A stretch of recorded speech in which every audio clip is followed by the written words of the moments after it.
Election के दौरान 2026 में, सॉरी 25 में 25 में।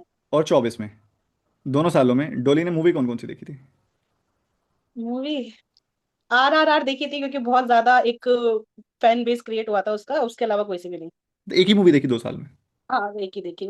सर, सोशली एंगेजमेंट कम हो जाता है, कुछ करना अच्छा नहीं लगता है, ये बेसिक चीज है। हमारा माइंड बहुत इंडल्ज हो जाता है कि हम अपने आप को लिमिट कर लेते हैं कि हमारी पढ़ाई बहुत इंपॉर्टेंट है, और हम ज्यादातर उस पर फोकस करते हैं। तो एक वो भी ये होता है कि RR देखी थी, और एक और देखी थी, UPSC एस्पिरेंट की मूवी आई थी, करके कुछ, मेरे को नेम याद नहीं आ रहा उसका। और वो तब देखी थी जब मेरा थर्ड अटेम्प्ट, सेकंड अटेम्प्ट रह गया था, और वो नहीं हुआ था, and I was in feeling कि मुझसे शायद नहीं होगा, मेरे से पता नहीं क्या कमी रह रही है, मैं नहीं कर पा रही हूँ, या मेरा हर बार क्यों रुक रहा है। तो मेरी मम्मी ने जबरदस्ती बैठा के मुझे वो दिखाया था कि देख ले, एक बार लोग मेहनत कर रहे हैं तो एक बार और ट्राई कर ले। तो बस दो मूवी का मुझे ध्यान है जो मैंने बहुत अच्छी तरह बैठ के प्रॉपर देखी थी, 3 साढ़े 3 घंटे तक। बाकी तो ध्यान नहीं कुछ देखा था। थोड़ी डिफिकल्ट हो जाता है जब 3 साल तक आपका नहीं हो रहा होता। हाँ सर, अपनी अपने आप को स्टेबल रखना डिफिकल्ट हो जाता है सर, क्योंकि इनिशियली हम कोई डिसीजन ले अपने लिए, हम उस पर काम करते हैं, हमें सबका सपोर्ट मिलता है, हमें फैमिली सपोर्ट करती है, पेरेंट्स करते हैं, सोसाइटी भी का भी सपोर्ट मिल जाता है। लेकिन जब वो जर्नी लंबी होती जाती है ना, तो धीरे धीरे सपोर्ट भी मैनेज होता जाता है, और वो प्रेशर क्रिएट होना स्टार्ट होता है। और there was a moment when you feeling like कि हमारे पेरेंट्स भी हमारा क्रिटिसिज्म कर रहे हैं, वो भी हमारा साथ नहीं दे रहे हैं। उसमें वो गलत नहीं है, क्योंकि हम अपनी को बोलते हैं ना कि हमने अपनी लाइफ बना ली, टेबल और एक चेयर को, हम सारे दिन उस पर बैठ रहे हैं और जाके बैठ कर सो रहे हैं। There is a life, social life beyond that, जहाँ पे प्रेशर क्रिएट हो रहा है पेरेंट्स के ऊपर, तो वो कभी ना कभी हमारे ऊपर आएगा ही आएगा। तो वो क्योस होता है, कॉन्फ्लिक्ट होते हैं, उस टाइम खुद के लिए स्टैंड लेना भी डिफिकल्ट हो जाता है, और बहुत इंपॉर्टेंट होता है वो लेना। ले लोगे तो आगे बढ़ जाओगे, नहीं लोगे तो फिर वो जीवन भर होता है ना कि एक एक्सक्यूज दिया कि हमारे आसपास के लोगों ने हमें सपोर्ट नहीं करा, वो एक्सक्यूज लेकर हम बैठ भी सकते हैं पूरी लाइफ टाइम। नहीं तो करने वाला तो अपने लिए स्टैंड लेगा और करके निकल जाए। जब ये सब चल रहा होता है आसपास, तब पढ़ाई के टाइम पे ये चीज़ें दिमाग में नहीं आती? नहीं सर, पढ़ाई के टाइम पे मेरे मेरे साथ मैं बेसिकली क्या करती थी, अगर मुझे लग रहा है कि मुझे कुछ थॉट बहुत ज्यादा हिट कर रहे हैं, मैं उससे ओवरकम नहीं कर रही, तो प्रीलिम्स का एक मॉक लगा लेती थी। हम्म। 1 घंटे का मॉक होता था, ध्यान पढ़ाई से हट, वो से डिस्ट्रक्शन हो जाता था, और माइंड उसमें इंडल्ज हो जाता था, तो फटाफट क्वेश्चन सॉल्व करे। तो वो एक बहुत बढ़िया डिस्ट्रक्शन था मेरे लिए, कि मैं प्री के मॉक लगाती थी स्पेशली, मेंस का नहीं छड़ती थी उस टाइम। प्री का लगाओ, थोड़े अच्छे मार्क्स आते थे तो अच्छा भी लगता था कि एक्यूरेसी अच्छी हो रही है, मार्क्स अच्छे हो रहे हैं। तो मेरा बेसिकली यही होता था कि कुछ भी हो रहा है, गेट बंद करा, मॉक लगाया, खत्म। क्रिटिकल के लिए एक नजरिया बना हुआ है काफी सारे बच्चों का। आपका उसमें क्या कहना है कि क्या ये लैंग्वेज ओरिएंटेड होता है? मतलब अगर आपकी इंग्लिश अच्छी है तो आपका क्रिटिकल अच्छा हो सकता है, पर अगर आपकी इंग्लिश अच्छी नहीं है तो आपका क्रिटिकल अच्छा नहीं हो सकता? नहीं सर, ऐसा कुछ नहीं है। मैं क्रिटिकल का हर क्वेश्चन इंग्लिश में रीड करती थी, देन हिंदी में रीड करती थी।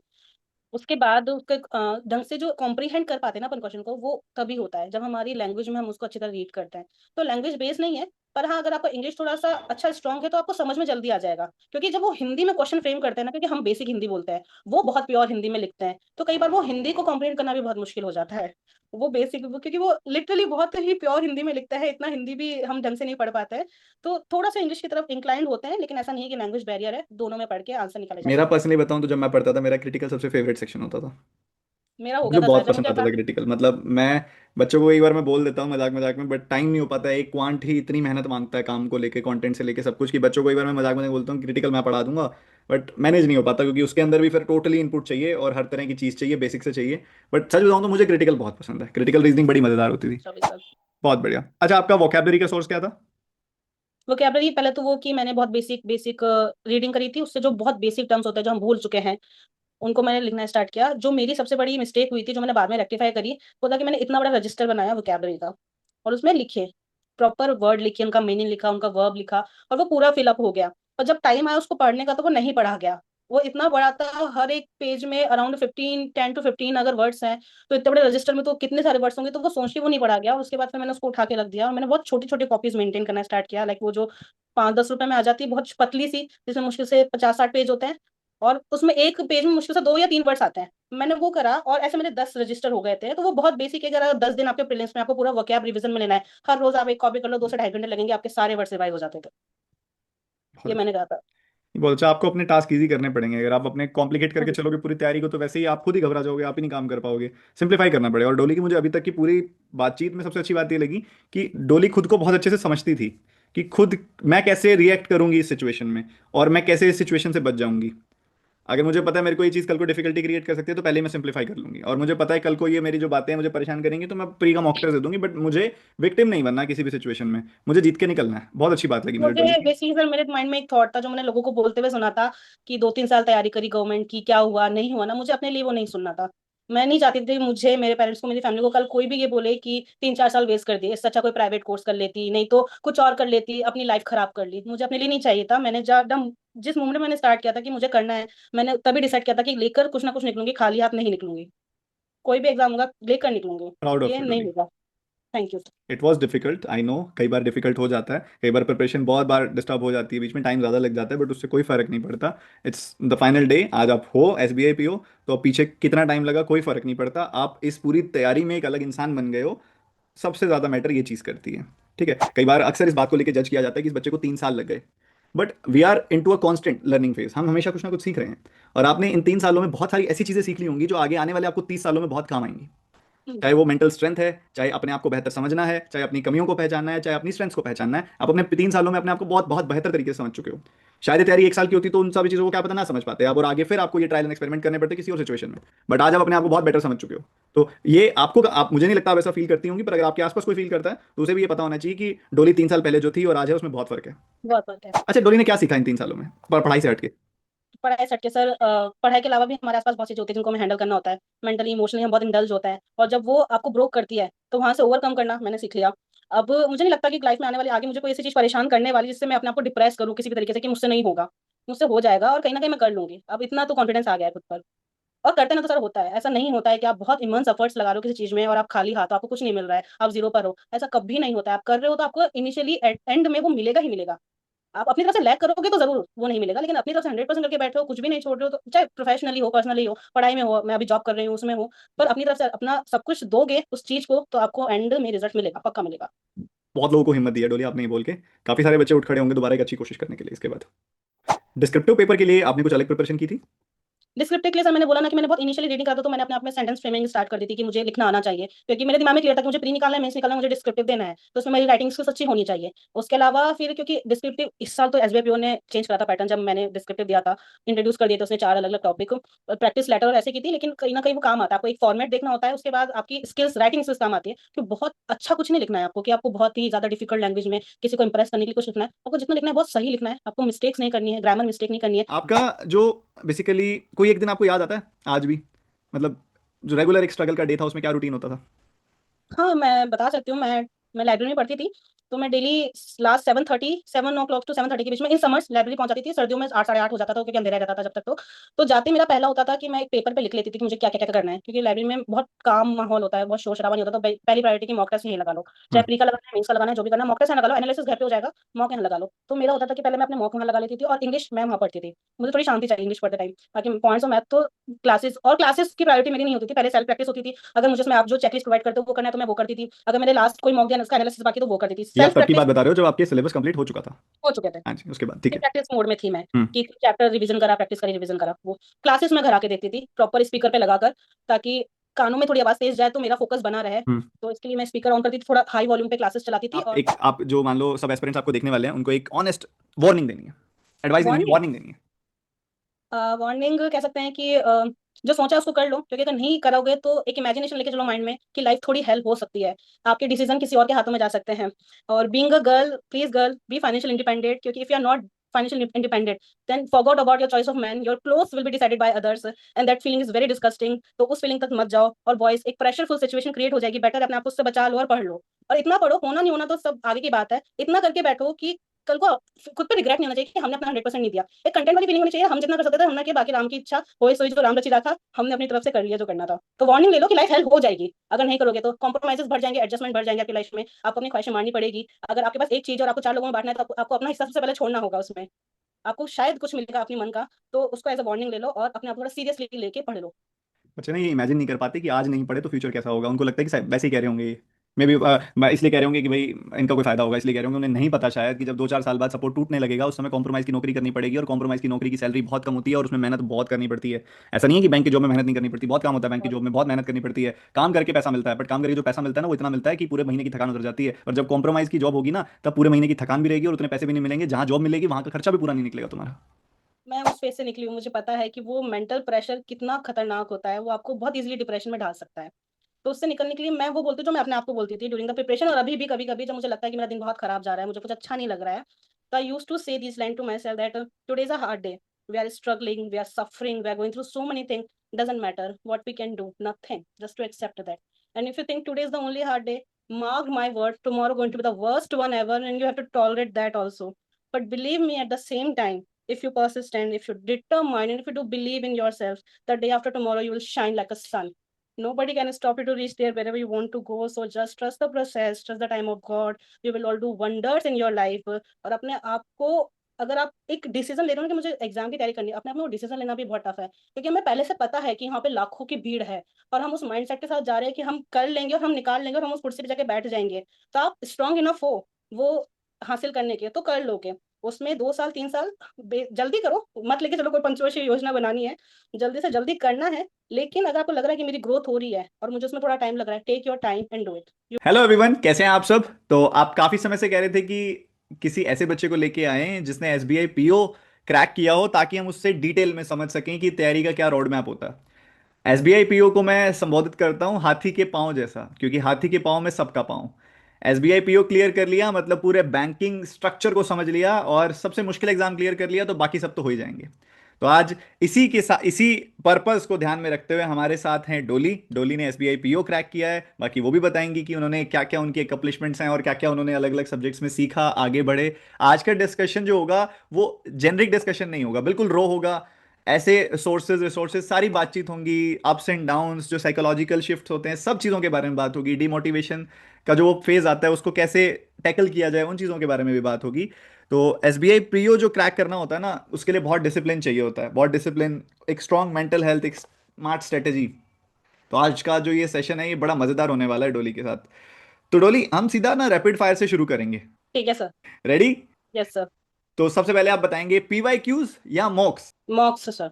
प्रिलिम इजी लगा या एक unpredictable checkpoint? prelims quite easy after doing a certain level of practice. Interview में आपका सबसे अनएक्सपेक्टेड क्वेश्चन क्या था? इंटरव्यू में मेरा इंटरव्यू ग्रेजुएशन बेस्ड ज्यादा गया था, तो मैंने होल स्टडी करी थी, लेकिन एक जो बहुत बेसिक टॉपिक होता है रेशियो, मैं वो पढ़ना भूल गई थी, रिकॉल नहीं हो पाया मुझे, और वो अनसर्टेन मैम ने वो पूछ लिया, और मैं बहुत अच्छी तरीके से एक्सप्लेन नहीं कर पाई उसको। अच्छा, मेंस के लिए आपका सबसे स्केरी सेक्शन कौन सा है? Means sir quants and after quants GA. Accuracy या अटेम्प्ट्स? एक्यूरेसी। नोट्स बनाते हो या रेडीमेड पीडीएफ्स? नोट्स बहुत कम, मैं हाईलाइटेड, मैं डिजिटल स्टडी ज्यादा करती थी, तो मैं हाईलाइट ज्यादा करती थी रेदर बिंग राइटिंग, और उसके अलावा फिर रेडीमेड पीडीएफ। डेली रिवीजन या वीकली? वीकली। वीक सब्जेक्ट पे ज्यादा टाइम या स्ट्रॉन्ग सब्जेक्ट को और स्ट्रॉन्ग बनाया जाए? मैंने सब सब्जेक्ट तैयार करे थे, मैंने वीक कुछ नहीं छोड़ा था, मैंने एवरेज तक मैं सबको लेके गई थी, और बाकी जो मेरा बहुत स्ट्रांग होता था उससे मैं स्टार्ट करती थी, ताकि मेरा पढ़ाई का रूटीन थोड़ा बैठ जाए, मुझे थोड़ा इंटरेस्ट आ जाए अपना डे को स्टार्ट करने में। कंसिस्टेंसी या रेगुलर मोटिवेशन? कंसिस्टेंसी। मोटिवेशन तो सर फ्लेम होता है, आता है और जाता है। अच्छा, एक वर्ड में अगर मैं पूछूं तो एसबीआई पीओ जर्नी को कैसे बताओगी? मेरे लिए काइंड ऑफ रोलर कोस्टर। चलिए, बहुत बढ़िया। अब हम आगे शुरू करते हैं सब्जेक्ट वाइज स्ट्रेटेजी के साथ। तो सबसे पहले मेरे सब्जेक्ट से शुरू करते हैं, क्वांटिटेटिव एप्टीट्यूड। एंड आपका कैलकुलेशन स्पीड इंप्रूव करने के लिए एग्जैक्टली रूटीन क्या था? सर मैं कॉमर्स स्टूडेंट हूँ, और कैलकुलेटर पे हम प्रैक्टिस करते हैं, तो उसके बाद वो कैलकुलेटर छोड़ना और अपने हाथों से करना वो सबसे बड़ा टास्क था। तो उसके लिए तो पहले अपने आप को तैयार करना, क्योंकि उसमें बहुत लेजीनेस आती थी। तो उसके बाद मैंने जो क्विज आती थी छोटी, 10 मिनट की, 8 मिनट की, 9 मिनट की, उधर से स्टार्ट किया, बहुत अलग अलग ऐप पे आती थी। देन उसके बाद मैंने अपना टाइम सेशन बढ़ाया, उसके बाद मैंने आपकी स्ट्रेटेजी ली, मैं टाइमर लगाती थी। पहले मैंने इनिशियली करा कि 5 मिनट में क्वेश्चन होना चाहिए, तो 5 मिनट का टाइमर लगाया, क्वेश्चन करा, उससे मुझे नहीं मिला, कोई मेरा फायदा नहीं हुआ। फिर आपने कहा कि 1 घंटे का टाइम लगाओ, उस 1 घंटे में 10 से 12 क्वेश्चन का टारगेट लो, और फिर वैसे मैंने करना स्टार्ट किया, तो धीरे धीरे उससे मेरी स्पीड ठीक हुई, और उसके बाद totally depend on mock, mock से मेरी स्पीड इंक्रीज हुई। कॉमर्स से जब शिफ्ट हो रहे हो आप, तो बड़ा टेक्निकली प्रॉब्लम क्रिएट कर देता है ना, आदत ही बन गई, बहुत। मतलब छोटी सी हाँ कैलकुलेशन, सर, ट्रायल से मतलब भी ऐसी करना है तो आदत हो कैलकुलेटर जाती पे है। करना है। हाँ, ऐसी आदत हो जाती है कि हमें पता है 2+2 4 होता है, but still we are doing on that, कि हम्म। हमारे उंगलियां बहुत तेज चल रही है उस पर, तो उस फेस को छोड़ना अपने आप में टास्क था। मैंने इनिशियली नंबर सीरीज को इतना इग्नोर किया था, क्योंकि मुझे सबसे ज्यादा आलस उसको करने में आता था, क्योंकि मुझसे होती ही नहीं थी वो, मुझे प्लस माइनस करने में भी बहुत एफर्ट्स लग रहे थे। तो बहुत नेग्लेक्ट करा उसको, पर एट मूवमेंट के बाद लगा कि नहीं, करना पड़ेगा, तो फिर उस पर भी वर्क करना स्टार्ट किया और उसको भी इम्प्रूव। ठीक है, टाइम आपको लगभग कितना लग गया इस पूरी तैयारी में? सर इनिशियली मुझे थोड़ा टाइम लगा, मुझे 1 से 2 महीने पेन चलाने में लग गए। अच्छी तरीके से, और उसके बाद फिर मैंने उसको थोड़ा सा जर्नी को जल्दी जल्दी कर लिया, कवर अप जल्दी कर लिया। अगर मैं आपसे पूरा प्रिपरेशन टाइम पूछूं आपसे, डे वन से रिजल्ट डे तक का, लगभग कितना टाइम लगा? सर मेरा थर्ड अटेम्प्ट में सिलेक्शन हुआ, it's being 4 years almost. 4 years. आपने बहुत सारी चीज़ें सीखी होंगी इस जर्नी से, और मुझे लगता है कि वो बाकी सब स्टूडेंट्स के बहुत काम आने वाली हैं। तो आपका ट्रांजिशन बड़ा ज़बरदस्त हुआ है, मैं देख रहा हूँ कि आप ने सबसे बड़ा एग्जामिनेशन निकाला है, बेशक समय लगा। पर आप, क्या होता है कि हर बार ना, आपका एक, हर साल हर एक बार फेल हो जाने के बाद आप कुछ चीज़ सीखते हो और आप इम्प्रोवाइज करते हो। आप समझते हो कि इम्प्रोवाइजेशन क्या होनी चाहिए, और या इस सब्जेक्ट में अगर मैं ये और कर लेती तो शायद और बेहतर स्कोर कर पाती, या इससे ऐसा करके प्रीलिम तो निकल ही जाता और ऐसा करके मेंस में अच्छे मार्क्स आ जाते। तो अगर मैं आपसे पूछूं कि क्वांट में आपने क्या क्या स्ट्रेटेजिकल चेंजेस किए थे इन 2 से 3 सालों में, जब आपका सिलेक्शन नहीं हो रहा था? सर बेसिकली मुझे प्रीलिम्स में बहुत दिक्कत नहीं आती थी। मेरा प्रीलिम्स क्वालिफाई हो जाता था, वेदर इट्स एसबीआई, आईबीपीएस और आरआरबी। मुझे दिक्कत मेन आ रही थी मेंस में। और मेंस में पहला तो लैक ऑफ प्रैक्टिस, क्योंकि हम मेंस के बहुत ज्यादा मॉक नहीं दे पाते, वो बहुत, एक तो लेंदी टाइम होता है, इतनी देर सिटिंग करना, और पर्टिकुलर एक सब्जेक्ट पे फोकस करना मुश्किल हो जाता है। दूसरा, मुझे क्वेश्चन पिकिंग होता है ना, कि हम कौन सा क्वेश्चन एग्जाम में पिक कर रहे हैं, वो बहुत डिपेंड करता है, स्पेशली मेंस में। प्री में तो हमें 80% तक लेके ही जाना है अपना टाइम, पर मेंस में क्वेश्चन पिकिंग बहुत इंपॉर्टेंट है। उसको सीखा, अपने सब्जेक्ट को स्ट्रॉन्ग करके, अपने पर्टिकुलर चैप्टर को स्ट्रॉन्ग करा कि ये अगर चैप्टर आता है एग्जाम में तो मुझे इसका क्वेश्चन करना ही करना है। तो वो अपने आप को उसके लिए तैयार करा। उसके अलावा जो एक बहुत बड़ा मिथ है, जो बहुत सारे लर्नर्स बताते हैं, जो बहुत सारे एक्सपेरिमेंट करते हैं कि हमने 4 चैप्टर पढ़ लिए उससे हमारा हो गया, हमारे 5 चैप्टर अर्थमेटिक के कर लिए उससे हो गया। कुछ नहीं होता है, सब कुछ पढ़ना है, सब कुछ पढ़ लोगे एग्जाम में फायदे में रहोगे। क्योंकि अभी जो एग्जाम का पेपर एक तरीके से डिजाइन हो रहा है, वो हो रहा है कि अगर 5 अलग अलग चैप्टर है, उनमें से एक क्वेश्चन बना रहा है। अगर आपका एक भी कॉन्सेप्ट क्लियर नहीं है, आप वो क्वेश्चन अटेम्प्ट ही नहीं कर पाओगे। बेटर है सब कुछ पढ़ लो, कुछ भी मत छोड़ो। तो मैंने ये धीरे धीरे धीरे धीरे करके अपना सब कुछ तैयार कर लिया था। प्री में तो मेरा हो गया था कि मुझे पता है कि क्वेश्चन देखा और स्किम करा, और पता है कि कौन सा स्ट्रैटेजी लगानी है, कौन सा लगाना है, और आंसर निकल जाता था। मेंस में धीरे धीरे धीरे वो भी हो गया था, मेंस में भी क्वाइट अच्छा स्कोर होने लग गया था। लेकिन वो होता ना कि हर बार कुछ कुछ पॉइंट्स से रह जाता था, पर दैट्स ओके, फाइनली हो गया, तो वो सब वर्थ इट है।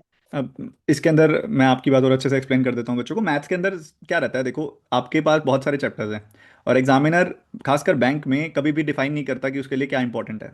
ये पिछले 5 सालों के पेपर उठा के देख लो, कभी भी कोई भी चैप्टर डोमिनेट करके बैठा है वो, कभी कोई भी चैप्टर से ज़्यादा क्वेश्चन आ रहे हैं, कभी कम आ रहे हैं। हाँ, हम ऐसे कह सकते हैं कि कुछ चैप्टर से डायरेक्ट क्वेश्चंस नहीं आएंगे, पर उन चैप्टर्स का कॉन्सेप्ट कहीं ना कहीं अदर चैप्टर का बेस बन रहा होगा। तो आपको छोड़ तो हाँ कुछ नहीं सकते, एग्जामिनर कहाँ से क्या घुमा देगा कुछ नहीं पता। और दूसरी, डोली ने एक बहुत अच्छी बात बताई कि मेंस में खासकर बड़ा जरूरी होता है ये पहचानना कि पेपर में ये क्वेश्चन करने लायक है कि छोड़ने लायक है। पर पहचान वही बच्चा पाता है जिसने हर तरह के सवालों की बड़ी डिटेल्ड प्रैक्टिस की हो। क्योंकि सवाल पढ़ते ही आपके सामने एक सॉल्यूशन की इमेज क्रिएट हो जाती है कि मुझे इसके अंदर ऐसा ऐसा ऐसा ऐसा करना पड़ेगा। क्या ऐसा ऐसा ऐसा करने के लिए अभी टाइम है? या फिर जब हमें कंफ्यूजन सी, जब आपको सब पढ़ लिया, अच्छे से समझ लिया, फिर भी सवाल लग रहा है कि कहीं ना कहीं फंसा रहा है, तब भी दिमाग में आ जाता है कि यार ये करने वाला नहीं है, इसमें तो टाइम किल होगा। बट एक बच्चा जिसकी तैयारी उतनी अच्छी नहीं है, क्या वो सही तरीके से सब पहचान पाएगा? सवाल को नहीं पहचान पाएगा। जब पहचान ही नहीं कर पाएगा तो स्किप कैसे कर पाएगा? गलत सवाल में फंसेगा, गलत सवाल में फंसेगा तो फिर ऑब्वियसली पेपर गलत डायरेक्शन में चला गया और क्वालिफाई नहीं कर पाएगा। तो जितने ज्यादा आपकी होलसम प्रैक्टिस होगी, उतना ज्यादा आपको एज मिलेगा क्वेश्चंस की पहचान करने में कि सही कौन सा है, गलत कौन सा है। यही कहना चाह रहे थे आप, डोली? यही कहना चाह रहे थे सर, क्योंकि सब चैप्टर पढ़ना इतना इंपॉर्टेंट है। वो मैंने रियलाइज किया कि मेरा 2023 का जो मेंस था एसबीआई पीओ का, उसमें प्रोबेबिलिटी के क्वेश्चन वाज डुएबल, और कुछ और क्वेश्चन सॉल्व नहीं हो रहे थे। और जो लोग प्रोबेबिलिटी भी नहीं पढ़ के गए, आई डोंट थिंक उन्होंने पेपर में कुछ अटेम्प्ट कर पाए होंगे ठीक से। तो सब कुछ करना जरूरी है। हम ऐसा नहीं कर सकते कि हमको टाइम एंड वर्क बहुत अच्छा लगता है तो हम उसी की प्रैक्टिस करें, एस आई सी आई को छोड़ रहे हैं या परमुटेशन को छोड़ रहे हैं। Learn everything, will definitely give you edge in the exam. जो फ्रूट मिल रहा है ना रिजल्ट में, वो इन चीज़ों से कहीं ऊपर है। अगर आप प्राइमरली कमज़ोर पड़ जाओगे कि मैं ये चैप्टर नहीं कर सकता, मुझसे तो नहीं हो रहा है, मुझसे तो नहीं हो पाएगा, आप अपने कंफर्ट जोन से बाहर नहीं निकल सकते, थोड़ा एक्स्ट्रा एफर्ट नहीं लगा सकते, तो आप उस बड़े रिजल्ट के लिए, उस बड़े फ्रूट के लिए भी तैयार नहीं हो। एसबीआई पीओ आपको जो इज्जत देता है पूरी सोसाइटी में, और जिस लेवल पे आपको लाकर रख देता है, चाहे वो सैलरी का प्रोस्पेक्टिव हो, चाहे वो रेपुटेशन का प्रोस्पेक्टिव हो, वो टोटली वर्थ इट रहता है। इस पूरी की पूरी मेहनत और अपने अपने आप को पुश करना, एज पे पुश करना, मेहनत करना, और जो चीज़ नहीं हो रही उसके लिए भी एक्स्ट्रा एफर्ट देना, वो सब वर्थ इट हो जाता है उस दिन, जिस दिन रिजल्ट आ जाता है। सब भूल जाते हैं सर, कितना साल लगे, कितना टाइम लगा, बस खुशी होती है अंदर से कि हो गया। बहुत बढ़िया। अच्छा, अरिथमेटिक का आपके हिसाब से किंग टॉपिक कौन सा है? मेरे लिए जो मुझे जिसमें सबसे ज्यादा एफर्ट्स लगे थे वो था एस आई सी आई। मेरा लास्ट ऑप्शन होता था कि मैं सब कुछ कर लूंगी उसके बाद मैं इस चैप्टर पे जाऊंगी। इनिशियली मैं इसको कभी नहीं छेड़ती थी, ना प्रीलिम्स में ना मेंस में। तो मेरे लिए S I C I was the king.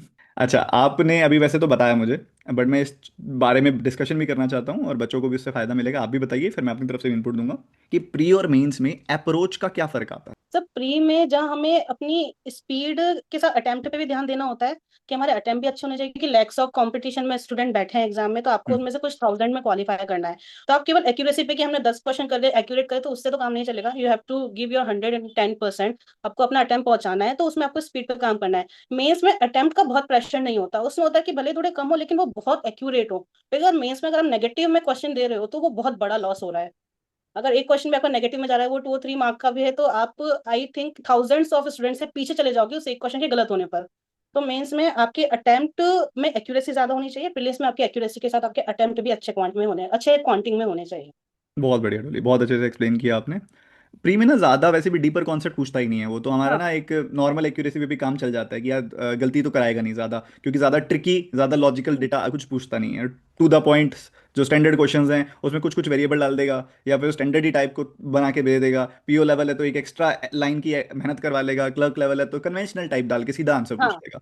वो कुछ वो इस मतलब तरीके से। तैयारी हो जाती है उसकी कि एक क्वेश्चन करते जाते तो अपन को आदत हो जाती है कि इस क्वेश्चन में क्या अप्रोच लगानी है, तो वो फटाफट होता जाता है। तो पर मेंस में वो क्या, उस मेंस में उसका काम ही यही है कि आपको थोड़ा सा एक बार रोकना है। उसने क्वेश्चन रोकेगा। पढ़ते ही एकदम स्ट्राइक नहीं करेगा, थोड़ा सा सोचना पड़ेगा, लॉजिकल रखेगा, कुछ एक्स्ट्रा कॉन्सेप्ट डालेगा उसके अंदर ताकि आपका दिमाग लगे। कई बार थोड़ी एक्स्ट्रा मेहनत कराएगा, डायरेक्ट ऑप्शंस आपके डायरेक्ट ना देके उधर भी वेरिएबल इंट्रोड्यूस कर देगा, थोड़ी सी मेहनत एक्स्ट्रा कराता है। इसलिए थोड़ा वहाँ ठहराव की जरूरत होती है कि आराम से सॉल्व कर लो बट एक्यूरेटली शुरू कर लो। वहाँ पे चैलेंज सबसे बड़ा जो मुझे फील होता है, आप तो पेपर देकर आए हो अभी रिसेंटली, आप ज़्यादा उसको रिलेट कर पाओगे इससे डोली, कि पेपर मेंस में पेनफुल ये हो जाता है कि मैं इस क्वेश्चन पे अपना टाइम इन्वेस्ट कर रहा हूँ, टाइम इन्वेस्ट करके मैंने ये 5 मिनट होना मेहनत चाहिए। कर ली और अगर नहीं हुआ तो। वो सर वो फीलिंग ऑफ डिप्रेशन इतना खतरनाक होता है ना कि सर्दियों में पसीना निकलता है सर यहाँ से।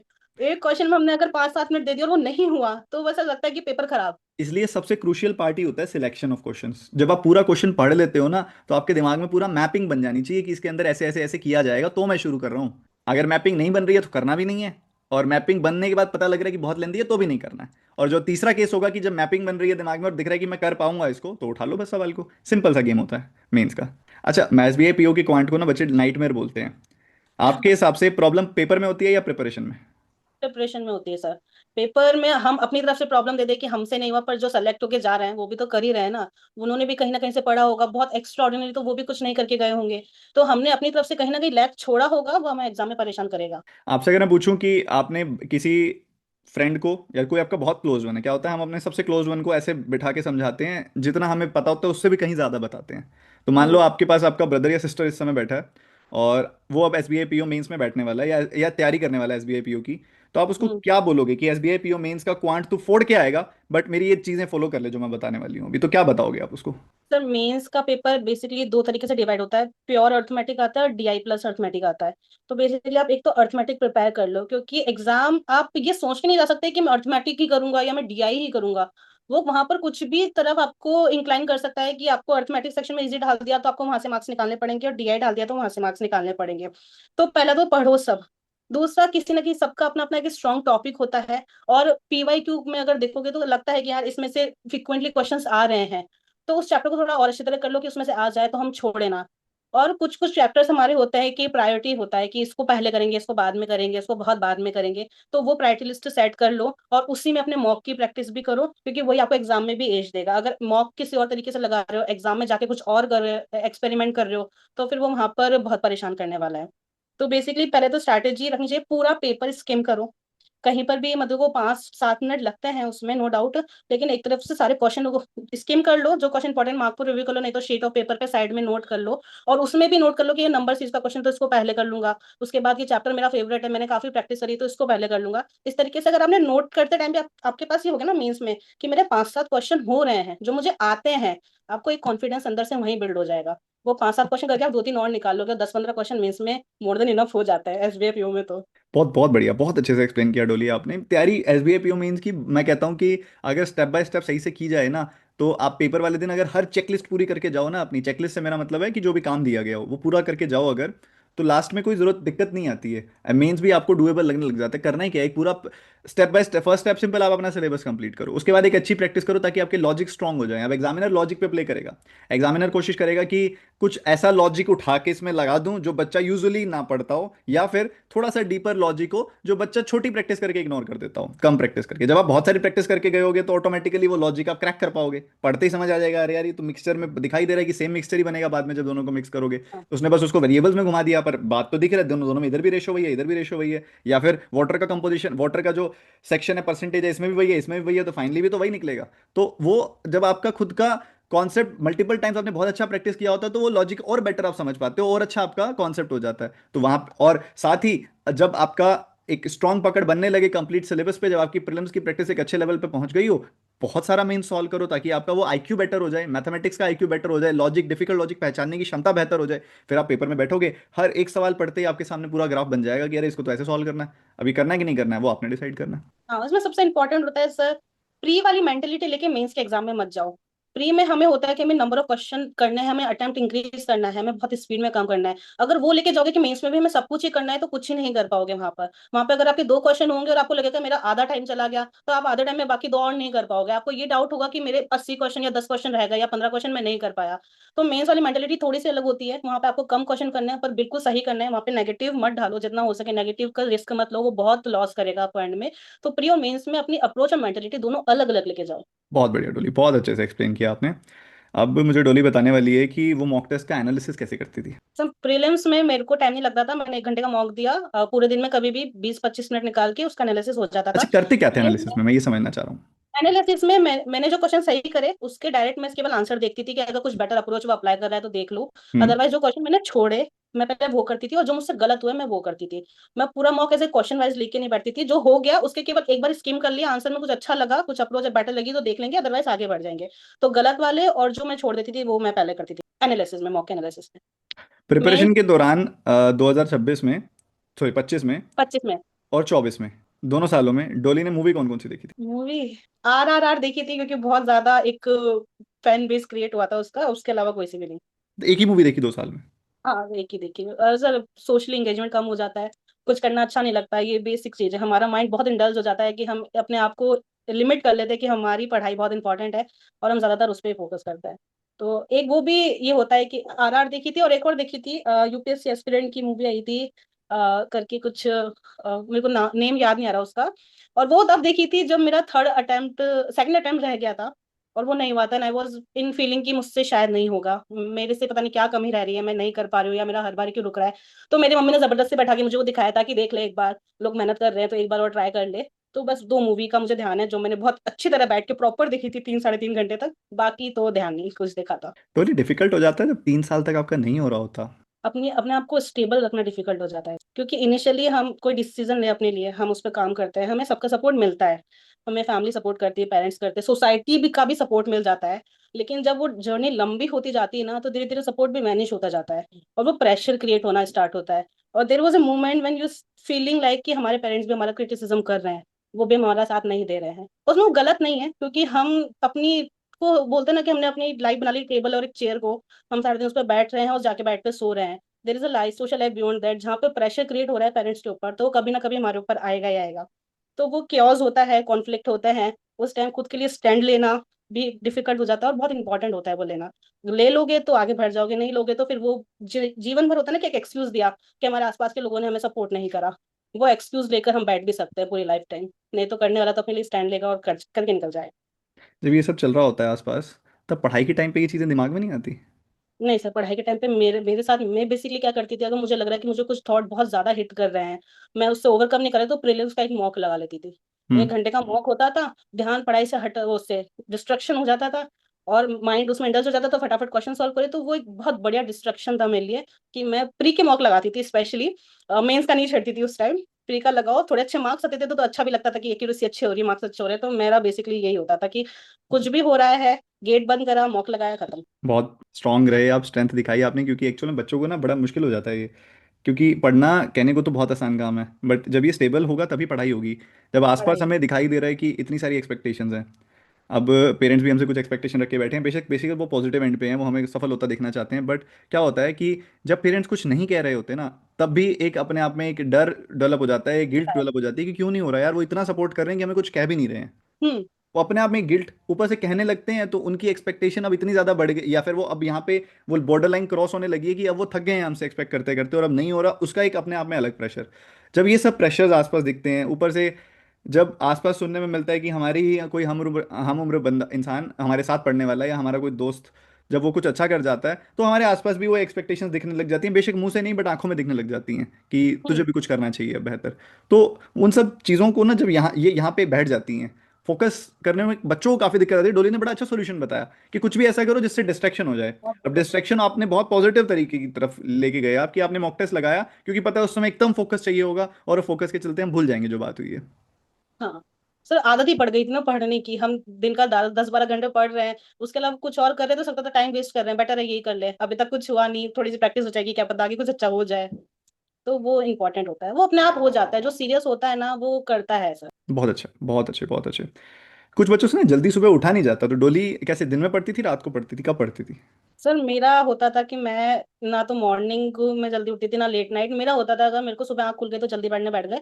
तो मेरा रूटीन था एक्चुअली में एक, मैं अराउंड 6 o'clock जागती थी, 7 और 7:30 तक मैं लाइब्रेरी में जाके पढ़ती थी, हम्म। 3 साढ़े 3 तक वहां पढ़ती थी, देन घर पर आकर। और मेंस के टाइम लास्ट होता था कि 12 साढ़े 12 तक, क्योंकि पूरी तरह से ड्रेन आउट हो जाते थे, माइंड भी हम्म। काम करना बंद कर देता है एक पॉइंट के बाद। हम्म। तो कर लिया, अगर एग्जाम है तो वो स्ट्रेच होके 2-2:30 बजे तक जाता था, पर उसके बाद मैं कभी नहीं पढ़ती थी, चाहे मुझे नींद भी नहीं आ रही हो तब भी मैं अपनी बुक्स क्लोज करके लैपटॉप बंद कर कर सो जाती थी, कैसे भी हो, लेकिन आफ्टर 2 AM इन मॉर्निंग मैं नहीं पढ़ती थी। और मेरे कुछ सुबह सात नालायक बजे हैं भी करंटली जो बैच चल रहे हैं ना, उसमें जो नालायक हैं, उन तो 7:15 बजे वाली क्लास में नहीं आ जाता, कहते से नींद नहीं खुल पाती तब तक। क्या कहना चाहोगी उनको?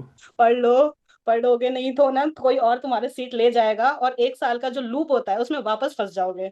और उसमें जो माइंड पे प्रेशर क्रिएट होता है ना, एक के बाद एक एग्जाम का, हर वीकेंड एग्जाम दे रहे हो, हर वीकेंड एग्जाम के साथ हर वीकेंड रिजल्ट भी देख रहे हो, और रिजल्ट में जो थैंक यू दिखता है ना एबीपीएस के, तो वो हेट आती है अंदर से, बेटर है उससे बच लो जल्दी से जल्दी, थोड़ा सा जग जाओ अपने आप को। वो होता है ना सर का, अगर हमें 10-15 घंटे पढ़ाई करनी है तो हमें अपना दिन को बड़ा करना पड़ेगा, तो जल्दी उठना पड़ेगा या लेट सोना पड़ेगा। दोनों, मैं दोनों करती थी। देख, कायदे से ना टाइम इनफ होता है। कुछ ना अभी हम्म। फोन में रिसोर्सेज आ गए हैं इस तरीके के, चाहे इंस्टाग्राम है चाहे यूट्यूब है, ये ना एक सर्टेन बच्चा क्या करता है ना, थक गया पूरे दिन पढ़ा उसने, सुबह पढ़ने बैठा, दोपहर तक, दोपहर को ब्रेक लिया, फिर शाम को फिर पढ़ने बैठा, शाम को सीटिंग लेने लगा ना, शाम को जब उसने थक के अब उसने सोचा कि अब मैं सोऊंगा डिनर करने के बाद, तब उसने फोन उठाया और कब उसके 1-2 घंटे बर्न हो गए उसको भी नहीं पता चला। सोने में लेट हो गया, सोने में लेट हो गया, सुबह उठने में लेट हो गया, ये साइकिल बन जाती है, फिर आगे रेगुलर हो जाता है। अब सुबह अगर उठ ही लेट रहा है, तो दिन में मान लो उसने एक नैप ले ली, रात को जल्दी नींद आएगी नहीं, फिर उसका पढ़ने का मन भी नहीं करेगा क्योंकि एग्जॉस्टिव है पूरा दिन का, फिर वो वही स्क्रॉलिंग करेगा, साइकिल बनती जाती है। आपको सबसे पहले समझना पड़ेगा, जल्दी उठा नहीं जाता, जल्दी सोया जाता है। अगर आप जल्दी उठ ऐसे जल्दी नहीं उठोगे, आप 1 बजे सो के उठ रहे हो सुबह, तो फिर वो पूरे दिन की प्रोडक्टिविटी की बैंड बज जाएगी। जल्दी सो जाओ, अपने आप ही नींद खुल जाएगी, 6-7 घंटे से ज्यादा शरीर सोता ही नहीं है। 6-7 घंटे के बाद ऑटोमेटिकली नींद खुल जाती है, जब तुम्हें फ्रेश लगने लगता है ना, तो आंख अपने आप खुलती है उस समय। तो और ये तो मेरा पर्सनल ही रह चुका है कि मैं अब सुबह जल्दी उठ रहा हूँ नेचुरली, एक फिक्स टाइम पे उठ रहा हूँ, क्लास लेनी होती है सुबह 7:15 की क्लास होती है, 6 बजे का अलार्म लगा होता है। तो चाहे किस दिन अलार्म नहीं भी बज रहा है, कुछ मान लो फोन इधर उधर रख दिया है मैंने, तो अपने आप ही नींद खुल जाती है 6 बजे। और उसके लिए पर आपको सोने का टाइम फिक्स करना पड़ेगा, अगर ढंग से नहीं सो रहे हो फिर तो गड़बड़ होगी। सोना वो जरूरी है घंटी टाइम पे। बजती है दिमाग में कि ना बहुत देर हो गई सोते हुए, अब उठ के अपना काम करना है। और मेरे साइकोलॉजी को, भी गलत बन गई है ना डोली हाँ की, भाई रिलैक्स करने के लिए मुझे फोन चलाना है। सर, इसके बेस्ट है ना, मैंने इसलिए कभी कोई social media handle during the studies नहीं बनाया था। मैंने बहुत क्लियर रखा था, मेरे फ्रेंड्स भी बोलते थे कि तू इस इंस्टा पे तेरा अकाउंट नहीं है या कुछ और यूज नहीं करती। मेरा बहुत सिंपल रिप्लाई था कि जिस दिन मुझे बायो में लिखने के लिए बहुत कुछ अच्छा मिलेगा ना अपने नेम के आगे, मैं उस दिन अपना अकाउंट बनाऊंगी। और इसलिए लास्ट 1 जुलाई मेरा ज्वाइनिंग था एज एसबीआई पीओ, उस दिन मैंने अपना अकाउंट बना के, उस दिन मैंने अपना फर्स्ट पोस्ट डाला था, उससे पहले कुछ भी मैंने यूज ही नहीं किया। बहुत अच्छी बात है, जितना इन डिस्ट्रैक्शन से दूर रहो उतना बढ़िया है। Let's move to the next topic, reasoning की तरफ मूव करते हैं। अच्छा, कौन सा पजल वाला टाइप या सिटिंग अरेंजमेंट वाला टाइप था जो सबसे ज्यादा टफ लगा था शुरू शुरू में? बहुत स्टार्टिंग में सर्कल थोड़ा टफ लगा था, लेकिन बाद में तो विद प्रैक्टिस सब इजी था। अच्छा, आपका रेगुलर रूटीन बताओ, डे 1 से लेके अभी तक पजल को कैसे आपने अपना बहुत स्ट्रॉन्ग पॉइंट बना लिया। बस सर रीजनिंग क्योंकि बिल्कुल नया सब्जेक्ट था, बाकी सब्जेक्ट ऐसा होता है कि कभी ना कभी पढ़े हैं, रीजनिंग बिल्कुल नहीं होता, तो उसमें इंटरेस्ट तो आता ही था पढ़ने में। तो स्टार्टिंग में मैंने सबसे पहले मिसलेनियस टॉपिक करे थे, और पजल के एक एक टॉपिक, जैसे अगर सर्कल बेस्ड पजल है तो वो अलग से करा, स्क्वायर अलग से करा। तो मैं यूट्यूब से, मैंने रीजनिंग अपनी पूरी टोटली यूट्यूब से कवर करी थी, उसमें ज्यादा एफर्ट्स भी नहीं लगता, यूट्यूब से हो जाता है वो। और उसके बाद सर्टेन लेवल ऑफ प्रैक्टिस, मैंने पजल की बहुत प्रैक्टिस करी है। हर रोज अराउंड 50 क्वेश्चंस मैं पजल के लगा देती थी। क्योंकि मुझे था कि मेरे को रीजनिंग में बहुत अच्छा स्कोर करना है, अगर मुझे प्रीलिम्स भी क्वालिफाई करना है तो प्रैक्टिस, पजल तो प्रैक्टिस से ही होगा, उसके अलावा मिसलेनियस भी। Reasoning totally depend on practice, बहुत ज्यादा आपको ऐसा नहीं है कि हर रोज नए कॉन्सेप्ट पढ़ने हैं, एक बार पढ़ लिया then there is all practice. Practice करो। और ये प्रीलिम्स में होता था, मेंस में पजल सॉल्वेबल नहीं होती है रीजनिंग की बहुत हद तक, उनको मत ही चढ़ो उस टाइम। काम आता है मिसलेनियस कि आप अपना मिसलेनियस कितना अच्छा प्रिपेयर करके बैठे हो या क्रिटिकल कितनी स्ट्रॉन्ग करके बैठे हो। मेरा जो एसबीआई पीओ में इस बार स्कोर हुआ वो क्रिटिकल पे हुआ है, क्योंकि पजल बहुत ज्यादा सॉल्व नहीं हुई थी, एक पजल या दो पजल सॉल्व हुई थी, बाकी तो हुई नहीं थी। तो हम्म। मेंस में पजल नहीं उठानी है जब तक बहुत ज्यादा कॉन्फिडेंट आप नहीं हो उस पर्टिकुलर टाइप को लेकर। तो मेरा था, ये सबका अलग अलग होता है, मेरा था कि मैं मेंस में क्रिटिकल पे फोकस ज्यादा करूंगी, क्योंकि मेरा वो स्ट्रॉन्ग पॉइंट हो गया था एक टाइम के बाद। और उसके बाद मैं मिसलेनियस से देन पजल। पजल मेरा प्रीलिम्स में फोकस होता था, मेंस में नहीं होता। Let's go into detail. इसमें जो आपने क्रिटिकल को स्ट्रांग बनाया, क्रिटिकल को स्ट्रांग बनाने का क्या प्रोसीजर था पूरा आपका? सर क्रिटिकल को स्ट्रॉन्ग, पहले तो कुछ टॉपिक होता है ना, क्रिटिकल में भी टॉपिक्स होते हैं कि अजम्पशन के क्वेश्चन है या फिर कोर्स ऑफ एक्शन के क्वेश्चंस है, तो अलग अलग टॉपिक होता है, थोड़ा सा इनके बारे में पढ़ लो, बहुत टाइम नहीं लगता। आप एक घंटा बैठ के पूरा डिटेल में कर लो कि कैसे क्वेश्चन को अप्रोच करना है। और फिर बहुत सारे टीचर्स हैं जो क्रिटिकल पढ़ाते हैं, उसमें से जो कैट के टीचर्स हैं जो कैट का क्रिटिकल पढ़ा रहे हैं उनको आप थोड़ा देखो, क्योंकि वो थोड़े से अच्छे लेवल ऑफ क्वेश्चन आते हैं, और इस पेपर में अच्छे लेवल ऑफ क्वेश्चन आते हैं क्रिटिकल के, बहुत इजीली आप सॉल्व नहीं कर सकते। तो वो लगाओ, और उसके बाद क्रिटिकल कहीं से प्रैक्टिस मत करो, केवल मॉक से प्रैक्टिस बेटर, क्योंकि मॉक में एग्जाम के अकॉर्डिंग क्वेश्चंस आते हैं और एक्सप्लेनेशन भी अच्छा दिया होता है। हॉलीवुड के मॉक में ज्यादा प्रेफर करती थी। तो मॉक से अपने क्रिटिकल के प्रैक्टिस अच्छी तरह कर लो। तो मेरा तो यही रूटीन था क्रिटिकल में, थोड़े एफर्ट्स लगता है क्योंकि कभी कभी लगता है कि हमारा अप्रोच भी सही है और आंसर वो नहीं है, तो वहां से निकलने में थोड़े एफर्ट्स लगता है, लेकिन critical is a very scoring, अगर आप डिटेल में और अच्छा उस पर पकड़ बना लेते हो तो क्रिटिकल में बहुत आराम से मार्क्स निकाल सकता है। लेकिन बहुत रिस्की भी होता है, ट्रिकी होता है, अगर गलत हो गया तो बिल्कुल मार्क्स नहीं देगा वो आपको। तो उसके साथ एक बैकअप लेके चलो, क्रिटिकल पे डिपेंड ना हो। पढ़ो सब कुछ, कोई बात है, सब कुछ पढ़ना है, बस एग्जाम में जाके अप्रोच देखनी है, एग्जाम को एनालिसिस करके डिसाइड करना है कि करना क्या है। अब वो बस वो काम आता है। क्रिटिकल के लिए एक नजरिया बना हुआ है काफी सारे बच्चों का, आपका उसमें क्या कहना है कि क्या ये लैंग्वेज ओरिएंटेड होता है? मतलब अगर आपकी इंग्लिश अच्छी है तो आपका क्रिटिकल अच्छा हो सकता है, पर अगर आपकी इंग्लिश अच्छी नहीं है तो आपका क्रिटिकल अच्छा नहीं हो सकता।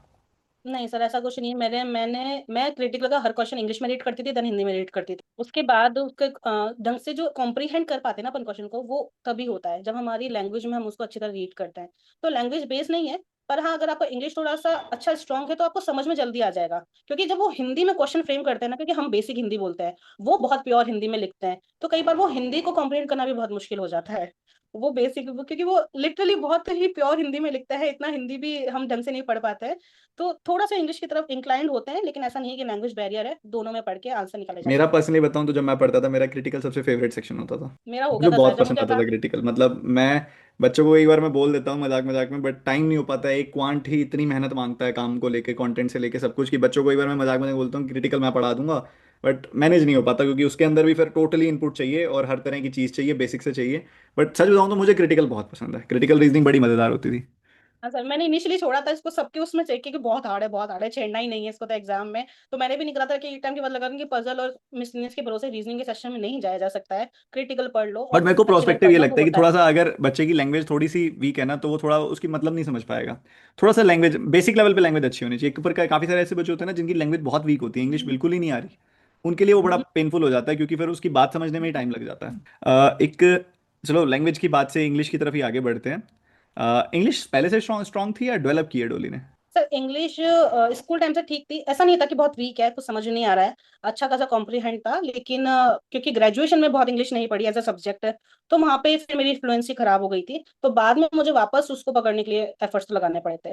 मतलब मुझे बेसिक, बहुत बेसिक सेकंड फिफ्थ क्लास के जो आर्ट्स से आते हैं, मैंने वहां से पढ़ना स्टार्ट करा था अपनी रीडिंग को वापस डेवलप करने के लिए। और बहुत बेसिक जो टॉपिक्स होते हैं जिन पे अपन इजीली लिख सकते हैं, मैंने उन पे लिखना स्टार्ट करा था, ताकि मुझे वर्ड्स याद रहे, मेरी स्ट्रॉन्ग सेंटेंस फ्रेमिंग स्ट्रॉन्ग हो। तो मैंने वापस, ऐसा नहीं था कि मुझे आता है तो करना ही नहीं है, क्योंकि मैंने जब पहला मॉक दिया था मेरे सबसे ज्यादा नेगेटिव इंग्लिश में ही हुए थे, जहाँ मुझे लग रहा था कि मैं कर दूंगी सब कुछ सही, तो मैंने वापस बेसिक पे चली गई थी, मैं तो क्लास फिफ्थ पे चली गई थी। वहां से मैंने बुक उठाई, मैंने ऐप, एक बेसिक ऐप डाउनलोड करा था, उस पे बहुत इजी लैंग्वेज में जो हम बच्चों को पढ़ाते हैं वैसे कॉम्प्रिहेंशन होता है, मैंने तो वो पढ़ डाले थे ताकि मुझे थोड़ा लगे कि हाँ मेरे को वापस अपनी रीडिंग मेरी स्ट्रांग हो रही धीरे धीरे। द हिंदू पे डायरेक्ट मूव मत करो, वो थोड़ा स्कैरी हो जाता है। अगर आपकी इंग्लिश बहुत स्ट्रांग नहीं है तो डायरेक्ट न्यूज़पेपर रीडिंग नहीं करनी चाहिए, थोड़ा मैं बेसिक तो पढ़ लो बिलीवर हूँ उससे इस पहले। चीज़ का कि यार कुछ भी पढ़ लो इंग्लिश में। तो ये पढ़ लो। लैंग्वेज है, आपको एक बार कंफर्ट सेट करने की जरूरत है पहले।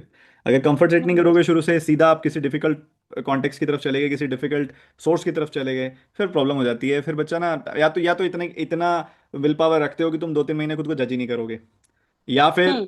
या फिर अगर तुमको लगता है कि तुम हो बड़े जजमेंटल, एक एक हफ्ते में तुम्हें अपनी प्रोग्रेस चेक करनी होती है, तो फिर तुम स्टार्ट करो कोई इजी लैंग्वेज, कोई बेसिक बुक पढ़ लो इंग्लिश की, कोई भी नॉवल पढ़ लो, कोई स्टोरी बुक पढ़ लो, कोई हॉरर, कोई मिस्ट्री बुक पढ़ लो, कोई थ्रिलर पढ़ लो, जिसमें तुम्हें इंटरेस्ट बने कि यार अब क्या हुआ स्टोरी में आगे, अब पढ़नी तो वही बुक पड़ेगी। तो लैंग्वेज के साथ जब थोड़ा सा आदत बस कम रही है, हमारे घरों में बोली नहीं जाती, स्कूलों में हमने हाँ पढ़ी, स्कूलों में भी मैंडेटरी नहीं करी, बस पास हो जाओ, मतलब ज़्यादातर स्कूलों में ये रहा है, कोई बहुत अच्छे स्कूल्स में पढ़ा तो बात अलग है, बट यूजुअली स्कूल्स में भी इतना कुछ ज़्यादा मैंडेट था नहीं। ठीक है, वो अपना सब्जेक्ट मैंडेटरी था, वो सब्जेक्ट कर लो बस अच्छे से, बहुत है। यूँ नहीं था कि इंग्लिश बोलनी पड़ेगी या इंग्लिश में ये अलग अलग एक्टिविटीज़ करनी पड़ेंगी। अब जब इतना पीछे नहीं, इतना पकड़ बना पाए हम इंग्लिश पे, तो वो एकदम से नहीं बनती है। थोड़ा सा इंटरेस्ट डेवलप करने के लिए अपने कंफर्ट जोन के हिसाब से थोड़ा थोड़ा इजी इजी चीज़ें पढ़ लो, बन जाएगा फिर। अच्छा, हाँ। आरसी अटेम्प्ट करते, सॉरी आप कुछ कह रहे थे? नहीं सर, मैं ये बोली थी कि ऐसे ही बनेगा। ऐसे अपने ईगो पे मत लो कि मैं पहले का क्यों पढूं या मैं इजी क्यों पढूं, मैं तो ग्रेजुएट हूँ। तो फिर कैसे करोगे? तो बेटर है अपने चुपचाप अपने आप में तो पढ़ना है, थोड़े लोगों को थोड़ी बताना है हम क्या पढ़ रहे हैं। कुछ भी पढ़ लो जिससे थोड़ा सा इंप्रूव हो जाए। नहीं बढ़िया ना, खुद को दिखाओ ना पढ़ाई, वो मतलब ये तो मैंने पीछे बोला था, कुछ लोग पढ़ रहे होते हैं, कुछ बच्चे दिखाने के लिए पढ़ रहे होते हैं। दिखाने के लिए मत पढ़ो, खुद के लिए पढ़ोगे तो धीरे धीरे अपने आप अब बेटर हो जाएगी सब चीज़ें। अब अपनी वीकनेस को एक्सेप्ट कर लो कि ये नहीं आता तो मेहनत करनी पड़ेगी बस, वहां ऐसे और क्या स्ट्रांग नहीं बना सकता competition। इंसान, सब हाँ। स्ट्रांग बनाया जा सकता है। हाँ। मैं तो इवन कोई बोलता है मुझे आगे कि ये चैप्टर वीक है, मैं बोलता हूँ ऐसे कर, अभी ये अभी जो ये टाइम चल रहा है फरवरी मार्च का, अभी तो बहुत टाइम पड़ा है पेपर में, तो अगर कोई बोलता है कि अगर कोई चैप्टर वीक है, मैंने कहा 3 दिन वही पढ़ ले बस, और कोई खत्म। चैप्टर ही मत वो कर। 3 दिन में अगर हो जाता है वो चैप्टर, सच में मैंने भी करा था। मुझे हम्म। सबसे ज्यादा आलस आता था ऐसे ऐसे करने में, और देन परमुटेशन कॉम्बिनेशन। तो एक दिन अपने आप को ऐसे बिल्कुल ऐसे स्ट्रॉन्ग करके कि आज तो यही करूंगी, कुछ और नहीं करूंगी, चाहे कितना ही भी मेरा मन खराब हो जाए। और उस दिन 2 दिन लेकर मैं ऐसे ऐसे को लेकर बैठी थी। बीच में थोड़ी बहुत ऐसा होता है ना कि हेडक भी हो रहा है, क्वेश्चन सॉल्व नहीं हो रहा है, अब नहीं हो रहा है, पर स्टिल अगर उस फेज से निकल के कर लोगे ना तो वो चैप्टर हो जाएगा आपका। आप मैथ्स हीरो 24 पढ़े हो कि 25? सर मैं क्वांटम 7.0 या 8.0 में मैंने फर्स्ट टाइम अपना अर्थमेटिक करा था।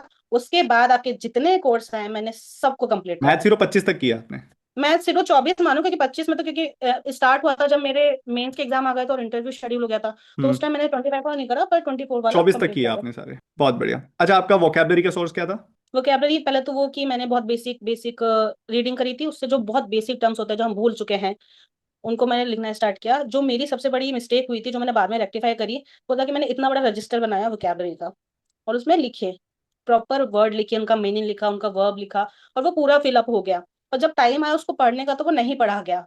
वो इतना बड़ा था, हर एक पेज में अराउंड 10 to 15 अगर वर्ड्स हैं, तो इतने बड़े रजिस्टर में तो कितने सारे वर्ड्स होंगे, तो वो सोच के वो नहीं पढ़ा गया। और उसके बाद फिर मैंने उसको उठा के रख दिया, और मैंने बहुत छोटी छोटी कॉपीज मेंटेन करना स्टार्ट किया, लाइक वो जो 5-10 रुपए में आ जाती है, बहुत पतली सी, जिसमें मुश्किल से 50-60 पेज होते हैं, और उसमें एक पेज में मुश्किल से 2 या 3 वर्ड्स आते हैं। मैंने वो करा, और ऐसे मेरे 10 रजिस्टर हो गए थे। तो वो बहुत बेसिक है कि अगर 10 दिन आपके प्रीलिम्स में आपको पूरा वोकैब रिवीजन में लेना है, हर रोज आप एक कॉपी कर लो, 2 से 2.5 घंटे लगेंगे, आपके सारे वर्ड रिवाइज हो जाते थे। बहुत ये अच्छा। मैंने कहा था। बहुत अच्छा, आपको अपने टास्क इजी करने पड़ेंगे। अगर आप अपने कॉम्प्लिकेट करके चलोगे पूरी तैयारी को, तो वैसे ही आप खुद ही घबरा जाओगे, आप ही नहीं काम कर पाओगे। सिंप्लीफाई करना पड़ेगा। और डोली की मुझे अभी तक की पूरी बातचीत में सबसे अच्छी बात ये लगी कि डोली खुद को बहुत अच्छे से समझती थी कि खुद मैं कैसे रिएक्ट करूंगी इस सिचुएशन में, और मैं कैसे इस सिचुएशन से बच जाऊंगी। अगर मुझे पता है मेरे को ये चीज़ कल को डिफिकल्टी क्रिएट कर सकती है, तो पहले ही मैं सिंप्लीफाई कर लूंगी। और मुझे पता है कल को ये मेरी जो बातें हैं मुझे परेशान करेंगी, तो मैं प्री का मॉक टेस्ट दे दूंगी, बट मुझे विक्टिम नहीं बनना किसी भी सिचुएशन में, मुझे जीत के निकलना है। बहुत अच्छी बात लगी मुझे मुझे डोली की। बेसिकली सर मेरे माइंड में एक थॉट था जो मैंने लोगों को बोलते हुए सुना था, कि 2-3 साल तैयारी करी गवर्नमेंट की, क्या हुआ नहीं हुआ ना, मुझे अपने लिए वो नहीं सुनना था। मैं नहीं चाहती थी मुझे, मेरे पेरेंट्स को, मेरी फैमिली को कल कोई भी ये बोले कि 3-4 साल वेस्ट कर दिए, इससे अच्छा कोई प्राइवेट कोर्स कर लेती, नहीं तो कुछ और कर लेती, अपनी लाइफ खराब कर ली। मुझे अपने लिए नहीं चाहिए था। मैंने जब जिस मोमेंट में मैंने स्टार्ट किया था कि मुझे करना है, मैंने तभी डिसाइड किया था कि लेकर कुछ ना कुछ निकलूंगी, खाली हाथ नहीं निकलूंगी, कोई भी एग्जाम होगा लेकर निकलूंगी। प्राउड ऑफ ये यू नहीं डोली। होगा। Thank you. It was difficult, I know, कई बार डिफिकल्ट हो जाता है, कई बार प्रिपरेशन बहुत बार डिस्टर्ब हो जाती है, बीच में टाइम ज़्यादा लग जाता है, बट उससे कोई फर्क नहीं पड़ता। इट्स द फाइनल डे, आज आप हो SBI PO, तो अब पीछे कितना टाइम लगा कोई फर्क नहीं पड़ता, आप इस पूरी तैयारी में एक अलग इंसान बन गए हो। सबसे ज़्यादा मैटर ये चीज़ करती है। ठीक है, कई बार अक्सर इस बात को लेकर जज किया जाता है कि इस बच्चे को 3 साल लग गए, but we are into a constant learning phase, हम हमेशा कुछ ना कुछ सीख रहे हैं। और आपने इन 3 सालों में बहुत सारी ऐसी चीजें सीख ली होंगी जो आगे आने वाले आपको 30 सालों में बहुत काम आएंगी, चाहे वो मेंटल स्ट्रेंथ है, चाहे अपने आप को बेहतर समझना है, चाहे अपनी कमियों को पहचानना है, चाहे अपनी स्ट्रेंथ्स को पहचानना है। आप अपने 3 सालों में अपने आप को बहुत बहुत बेहतर तरीके से समझ चुके हो। शायद ये तैयारी 1 साल की होती तो उन सभी चीज़ों को क्या पता ना समझ पाते आप, और आगे फिर आपको ये ट्रायल एंड एक्सपेरिमेंट करने पड़ते किसी और सिचुएशन में। बट आज आप अपने आप को बहुत बेटर समझ चुके हो। तो ये आपको, आप, मुझे नहीं लगता आप ऐसा फील करती होंगी, पर अगर आपके आसपास कोई फील करता है तो उसे भी ये पता होना चाहिए कि डोली 3 साल पहले जो थी और आज है उसमें बहुत फर्क है। बहुत फर्क है। अच्छा, डोली ने क्या सीखा इन 3 सालों में, पढ़ाई से हटके? पढ़ाई से हटके सर, पढ़ाई के अलावा भी हमारे आसपास बहुत चीजें होती है जिनको हमें हैंडल करना होता है। मेंटली इमोशनली हम बहुत इंडल्ज होता है, और जब वो आपको ब्रोक करती है तो वहां से ओवरकम करना मैंने सीख लिया। अब मुझे नहीं लगता कि लाइफ में आने वाली आगे मुझे कोई ऐसी चीज परेशान करने वाली जिससे मैं अपने आप को डिप्रेस करूँ किसी भी तरीके से, कि मुझसे नहीं होगा। मुझसे हो जाएगा और कहीं ना कहीं मैं कर लूंगी। अब इतना तो कॉन्फिडेंस आ गया है खुद। और करते ना तो सर होता है, ऐसा नहीं होता है कि आप बहुत इमंस एफर्ट्स लगा रहे हो किसी चीज में और आप खाली हाथ हो, आपको कुछ नहीं मिल रहा है, आप जीरो पर हो। ऐसा कभी नहीं होता है। आप कर रहे हो तो आपको इनिशियली एंड में वो मिलेगा ही मिलेगा। आप अपनी तरफ से लैग करोगे तो जरूर वो नहीं मिलेगा, लेकिन अपनी तरफ से 100% करके बैठे हो, कुछ भी नहीं छोड़ रहे हो, तो चाहे प्रोफेशनली हो, पर्सनली हो, पढ़ाई में हो, मैं अभी जॉब कर रही हूँ उसमें हो, पर अपनी तरफ से अपना सब कुछ दोगे उस चीज को तो आपको एंड में रिजल्ट मिलेगा, पक्का मिलेगा। बहुत लोगों को हिम्मत दी है डोली आपने ये बोल के। काफी सारे बच्चे उठ खड़े होंगे दोबारा एक अच्छी कोशिश करने के लिए इसके बाद। डिस्क्रिप्टिव पेपर के लिए आपने कुछ अलग प्रिपरेशन की थी? डिस्क्रिप्टिव के लिए सर मैंने बोला ना कि मैंने बहुत इनिशियली रीडिंग करा था, तो मैंने अपने आप में सेंटेंस फ्रेमिंग स्टार्ट कर दी थी कि मुझे लिखना आना चाहिए, क्योंकि मेरे दिमाग में क्लियर था कि मुझे प्री निकालना है, मेंस निकालना है, मुझे डिस्क्रिप्टिव देना है, तो उसमें मेरी राइटिंग स्किल्स अच्छी होनी चाहिए। उसके अलावा फिर क्योंकि डिस्क्रिप्टिव इस साल तो एसबीआई पीओ ने चेंज करा था पैटर्न, जब मैंने डिस्क्रिप्टिव दिया था, इंट्रोड्यूस कर दिए थे उसने 4 अलग अलग टॉपिक। प्रैक्टिस लेटर और ऐसे की थी, लेकिन कहीं ना कहीं वो काम आता है। आपको एक फॉर्मेट देखना होता है, उसके बाद आपकी स्किल्स, राइटिंग स्किल्स काम आती है। कि बहुत अच्छा कुछ नहीं लिखना है आपको, कि आपको बहुत ही ज्यादा डिफिकल्ट लैंग्वेज में किसी को इंप्रेस करने के लिए कुछ लिखना है। आपको जितना लिखना है बहुत सही लिखना है, आपको मिस्टेक्स नहीं करनी है, ग्रामर मिस्टेक नहीं करनी है, टू हम्म। द पॉइंट बात करनी है, अननेसेसरी चीजें नहीं लिखनी है, और हम्म। थोड़ा सा अपनी स्पीड पे काम करना है।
लगाती थी मैं डिस्क्रिप्टिव के, मेंस का मॉक देने के 10 बार लगाती थी, ताकि वो एग्जाम में भी वो चीज की प्रैक्टिस हो, क्योंकि सिटिंग लंबी है। ऑलमोस्ट 6 घंटे की हमारी सिटिंग हो जाती है, 1 घंटा पहले हम एग्जामिनेशन में बैठ जाते हैं, 1 घंटे बाद तक हम बैठे होते हैं। तो मेंस का मॉक देती थी, हैंड टू हैंड मैं डिस्क्रिप्टिव पे जाती थी, कि मेरा माइंड उतना स्टेबल है कि मैं डिस्क्रिप्टिव के क्वेश्चन फेस कर पा रही हूँ। और टाइपिंग प्रैक्टिस पे ध्यान दो अपनी, क्योंकि अब क्वेश्चन लेंदी हो गए हैं, 4 क्वेश्चन एसबीआई के डिस्क्रिप्टिव में, 4 क्वेश्चन आ रहे हैं, वो भी अलग अलग पैटर्न पर। और क्योंकि वो क्वेश्चन भी थोड़े लेंदी आते हैं, पढ़ने में भी आपको उनको टाइम लगेगा। तो बेटर है कि अपनी प्रैक्टिस स्टार्ट कर दो। ये मत करना कि मेंस का एग्जाम होगा हम तब प्रैक्टिस करेंगे, फिर रह जाओगे। पहले से ही एटलीस्ट टाइपिंग प्रैक्टिस तो कर दो, राइटिंग स्किल्स तो बेटर हो जाएगी इंग्लिश प्रिपरेशन के साथ, पर थोड़ा टाइपिंग पे अभी से ध्यान दे लो, बेटर। बच्चे ना सोच के चलते हैं कि डिस्क्रिप्टिव थोड़ी ना, मैं अभी मतलब वहाँ आगे तक का नहीं सोचते, मुझे लगता है क्या पता प्री नहीं निकलेगा, मैं नहीं निकलेगा, बट अगर आपने पेपर निकालना है तो पूरा सोच के चलना पड़ेगा। अगर आप पहले सोच में ही हार गए तो फिर कैसे चलेगा? आपको पहले सोच के टाइम चलना है कि डिस्क्रिप्टिव तो देना ही देना है। प्री तो निकलेगा ही निकलेगा, फिर देना ही देना है डिस्क्रिप्टिव तो उसके अगर आप पहली पहले तैयारी कमजोर करके चलोगे, बच्चे मेंस के मॉक लगा रहे हैं, मेंस की प्रैक्टिस कर रहे हैं, पर डिस्क्रिप्टिव को अभी लेके बैठे हैं कि शायद जो क्या पता जरूरत पड़ेगी नहीं पड़ेगी, नहीं, उसको साथ साथ ही पढ़ना होता है, उस पर साथ साथ ही काम करना होता है। और टाइपिंग ये एक्चुअल में जो बच्चों को परेशान करती है, ठीक है, और ऐसा एक्स्ट्रा ऑर्डिनरी टाइपिंग स्पीड नहीं चाहिए होती है, बट एटलीस्ट प्रैक्टिस होनी चाहिए टाइपिंग की। प्रैक्टिस होनी चाहिए। हम वहाँ पे एक एक की देख के प्रेस कर रहे हैं, तो फिर तो हम कैसे ही कंप्लीट करेंगे अपने हम्म। अपने जो भी एग्जाम है एटलीस्ट उसको। सबकॉन्शियसली से दिमाग हाँ, में आ जाना चाहिए कि सबकॉन्शियसली कौन सी आपकी की कहाँ फिंगर्स पे तो है। मूव करनी चाहिए उस पर, हम्म। इतना होना चाहिए। बहुत अच्छा, बहुत अच्छा। करंट अफेयर्स बिगनर्स के लिए सबसे कंफ्यूजिंग सेक्शन अक्सर देखा जाता ही होता है कि क्या करें इसके अंदर, बड़ी ही धुंधली सी इमेज बनी हुई है कि क्या आएगा या आएगा भी कि नहीं, मैं पढ़ता हूँ 6-8 महीने का, पेपर में होगा भी कि नहीं। तो करंट अफेयर्स बड़ा परेशान करता है। तो आपने डेली कितना टाइम दिया करंट अफेयर्स को? सर मैंने कोशिश करी थी कि मैं डेली रूटीन बनाऊं, पर मेरा करंट अफेयर्स का डेली रूटीन नहीं बनता था। मैं मंथली करती थी और वही मेरी प्रोडक्टिविटी बढ़ाती थी। मेरा मंथली पीडीएफ होता था, मैं मंथली लेके बैठती थी। हो गया कुछ एक दो टॉपिक हुए जिसमें मुझे प्रॉब्लम आया तो उनको अलग से पढ़ लिया। अदरवाइज मंथली पीडीएफ आती है, काफी कॉम्प्रीहेंड आती है, बहुत बहुत सारे प्लेटफॉर्म में बहुत अच्छी तरह बना कर देते हैं। क्यों ही इतना टाइम वेस्ट करना कि आप डेली न्यूज़पेपर पढ़ रहे हो फिर उसमें से निकाल के लिख रहे हो। आप एक कितने सारे प्लेटफॉर्म है, आपको सब कुछ प्रिपेयर करके दे रहे हैं, उठाओ वहां से और पढ़ो। बट रिटेंशन डायरेक्ट में हाईलाइट डिफिकल्टी करो। नहीं आती? सर नहीं, रिटेंशन में मुझे नहीं आती थी। मेरा ये कोर स्ट्रॉन्ग था कि मुझे दो रिवीजन लगते थे, एक बार पढ़ा, एक बार रिवाइज करा, एक बार एग्जाम से पहले। देन अगर उसमें से कोई क्वेश्चन एग्जाम में आ रहा है तो फिर मेरा गलत नहीं होगा। तो आपने जो ये किया, आपका जीए का स्कोर अच्छा है उससे? हाँ, मेरा जीए का स्कोर अच्छा जाता था। पर जीए पे बहुत ज्यादा डिपेंडेंसी मत कभी मत रखो, क्योंकि वो लिटरली एसबीआई पीओ का और एसबीआई क्लर्क का जीए तो बहुत ही अनप्रिडिक्टेबल है। वो तो पता नहीं कभी कहाँ से क्या क्या पूछता है।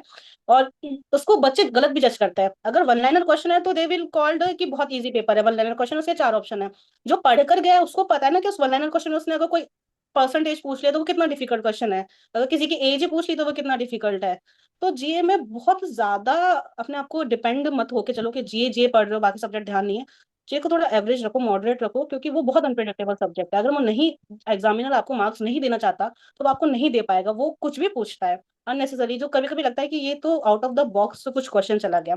पर उसमें भी मेरा होता था कि मेरे जी की चेकलिस्ट होती थी कि बैंकिंग का एग्जाम है तो बैंकिंग न्यूज हमारे लिए बहुत इंपॉर्टेंट है। तो वो मैं बहुत डीप में करती थी। एक एक लाइन पढ़ के, आरबीआई का कोई न्यूज, आरबीआई का कोई सर्कुलर है तो वो बहुत अच्छी तरह पढ़ लिया। उसके बाद हमारी नेशनल न्यूज बहुत इंपॉर्टेंट है तो मैं नेशनल न्यूज पढ़ती थी, इंटरनेशनल पढ़ती थी, स्टेट पढ़ती थी। तो ये होता था। इसके बाद अगर मेरा ये खत्म हो गया देन फिर अपॉइंटमेंट्स होते हैं, वो बहुत इंपॉर्टेंट हो जाते हैं। बिजनेस न्यूज होती है, वो कर लिया। अगर ये हो गया उसके बाद ताकत बची है तो कुछ और पढ़ गया। अदरवाइज मेरे ये होता था। और जीके में सबसे ज्यादा इंपॉर्टेंट है सर, हमें पता होना चाहिए कि हमें क्या पढ़ना है, उससे ज्यादा पता होना चाहिए क्या नहीं पढ़ना है। जीए बहुत वास्ट है। और मेरे कुछ टॉपिक होते थे जो मैं नहीं पढ़ती थी। मैं स्पोर्ट्स न्यूज कभी नहीं पढ़ती थी। चाहे वर्ल्ड कप हो जाए या ओलंपिक हो जाए, चाहे उसमें से 50 क्वेश्चन आ जाए, मैं नहीं ऐसा पढ़ती क्यों, थी तो नहीं। इंटरेस्ट नहीं था? सर इंटरेस्ट नहीं सर, स्पोर्ट्स न्यूज इतना वास्ट होता था। उसमें क्रिकेट का सेक्शन अलग है, बैडमिंटन अलग है, इतने सारे गेम हैं। और इतने सारे गेम के इतने इतने तरीके के क्वेश्चन बन सकते हैं। मैंने अपने फर्स्ट मेंस में पढ़ा था, बहुत अच्छी तरह पढ़ा था, लेकिन मुझे वहां पर जो क्वेश्चन, जो जितना डिटेल मैंने पढ़ा उसने वो सारी डिटेल क्वेश्चन में दी और कुछ बहुत अनएक्सपेक्टेड पूछा। तो उस हम्म। दिन से मेरा हो गया कि स्पोर्ट्स न्यूज को हम पूरी तरह कवर नहीं कर सकते। हम्म। और स्पोर्ट्स न्यूज का इतना वेटेज नहीं होता, 3-4 क्वेश्चन का होता है। मेरा होता था कि 15 क्वेश्चन भी आते हैं, 60 क्वेश्चन आते हैं, 60 में से 15 क्वेश्चन भी आता है तो भी मैं छोड़ दूंगी, मैं 45 पे ध्यान दे लूंगी। हम्म। मैं स्पोर्ट्स नहीं करती थी। और उसके बाद मैं इंपॉर्टेंट डेज थीम वगैरह होता है ये मैं बिल्कुल नहीं पढ़ती थी। तो मेरा एक सेक्शन कम होता था तो मेरा बाकी चीजों में प्रिपेयर सही हो जाता था। मुझे पता ना कि क्या इंपॉर्टेंट है, क्या ज्यादा पूछेगा, उस पर अपना ज्यादा टाइम इन्वेस्ट करो रेदर देन बीइंग जो मुझे एग्जाम में रिटेन ही नहीं हो पा रहा है। मैं हम्म। पढ़ भी लूंगी तो मुझे एग्जाम में नहीं याद होगा। तो बेटर है उस सेक्शन को मैं छोड़ देती थी। तो ये तो हो सकता है कि कुछ बच्चे गलत माने इसको, लेकिन मेरे लिए ये काम बट करता मैं था। इस मैं पॉइंट पे कुछ थोड़ी सी सेक्शन। क्लैरिटी दे देता हूँ कि देखो, अलग अलग बच्चों के लिए अलग अलग स्ट्रैटेजी काम करती है। ठीक है, अब डोली के लिए काम किया कि मंथली वो पढ़ी तो उनसे उनको अच्छा काम हुआ, क्योंकि मे भी हो सकता है कि डोली की रिटेंशन पावर बहुत अच्छी हो कि वो एक महीने का एक साथ भी संभाल पा रही हूँ। बट ज़्यादातर बच्चे एक महीने का एक बार साथ नहीं संभाल पाते। तो आप ऐसा कर सकते हैं, आप डेली पढ़ो पहले तो। अगर डेली बर्डन नहीं लग रहा है तो डेली से बेस्ट कुछ भी नहीं है। पर अगर आपको डेली बर्डन लग रहा है तो आप वीकली की तरफ शिफ्ट होकर देखो। अगर आपको वीकली भी बर्डन लग रहा है फिर आप मंथली की तरफ शिफ्ट होकर देखो। और बेसिकली अपनी स्ट्रेंथ को समझो। अगर आपको बड़ा चंक उठाकर भी आप अच्छे से रिटेन कर पा रहे हो तो बढ़िया है। डोली कर पा रही थी, कई बच्चे कर पाते हैं, कई बच्चे नहीं कर पाते हैं। क्या मैं ठीक हूँ? बिल्कुल सर। चलिए। रिटेंशन पावर था तो मैं हाँ, मंथली वो ही बहुत करती मैटर थी। करता है। आप पढ़ रहे हो, वो आपको याद ही नहीं रह मैटर। रहा, मान लो एक महीने का आपको पहाड़ दिख रहा है, फिर आप कैसे कर पाओगे? वो अपने आप को खुश नहीं करना कि मैंने बहुत सारा पढ़ लिया, वो याद कुछ हम्म। ही नहीं है। हम्म। पढ़ो ऐसे क्यों याद रहे, उसके लिए जब आपको डेली पढ़ना पड़ा तो फिर डेली पढ़ने लग जाओ। हम्म। चलिए, अब हमारी फेवरेट पार्ट की तरफ मूव करते हैं। अभी तो बात हो रही थी सब्जेक्ट स्पेसिफिक, अब बात करते हैं थोड़ा सा मेंटल हेल्थ और साइकोलॉजिकल एस्पेक्ट को लेके, जो जर्नी के दौरान अप्स एंड डाउन्स बच्चों को काफ़ी सारे देखने को मिलते हैं। अच्छा, क्या डोली को कभी सीरियसली ऐसी फीलिंग आई कि गिव अप करना है, अब नहीं हो रहा? हाँ, आई थी ना सर। मेरा जब सेकंड अटेम्प्ट नहीं हुआ था आई वॉज वेरी कॉन्फिडेंट कि मेरा सेकंड अटेम्प्ट में मेरा मेंस क्वालिफाई होगा।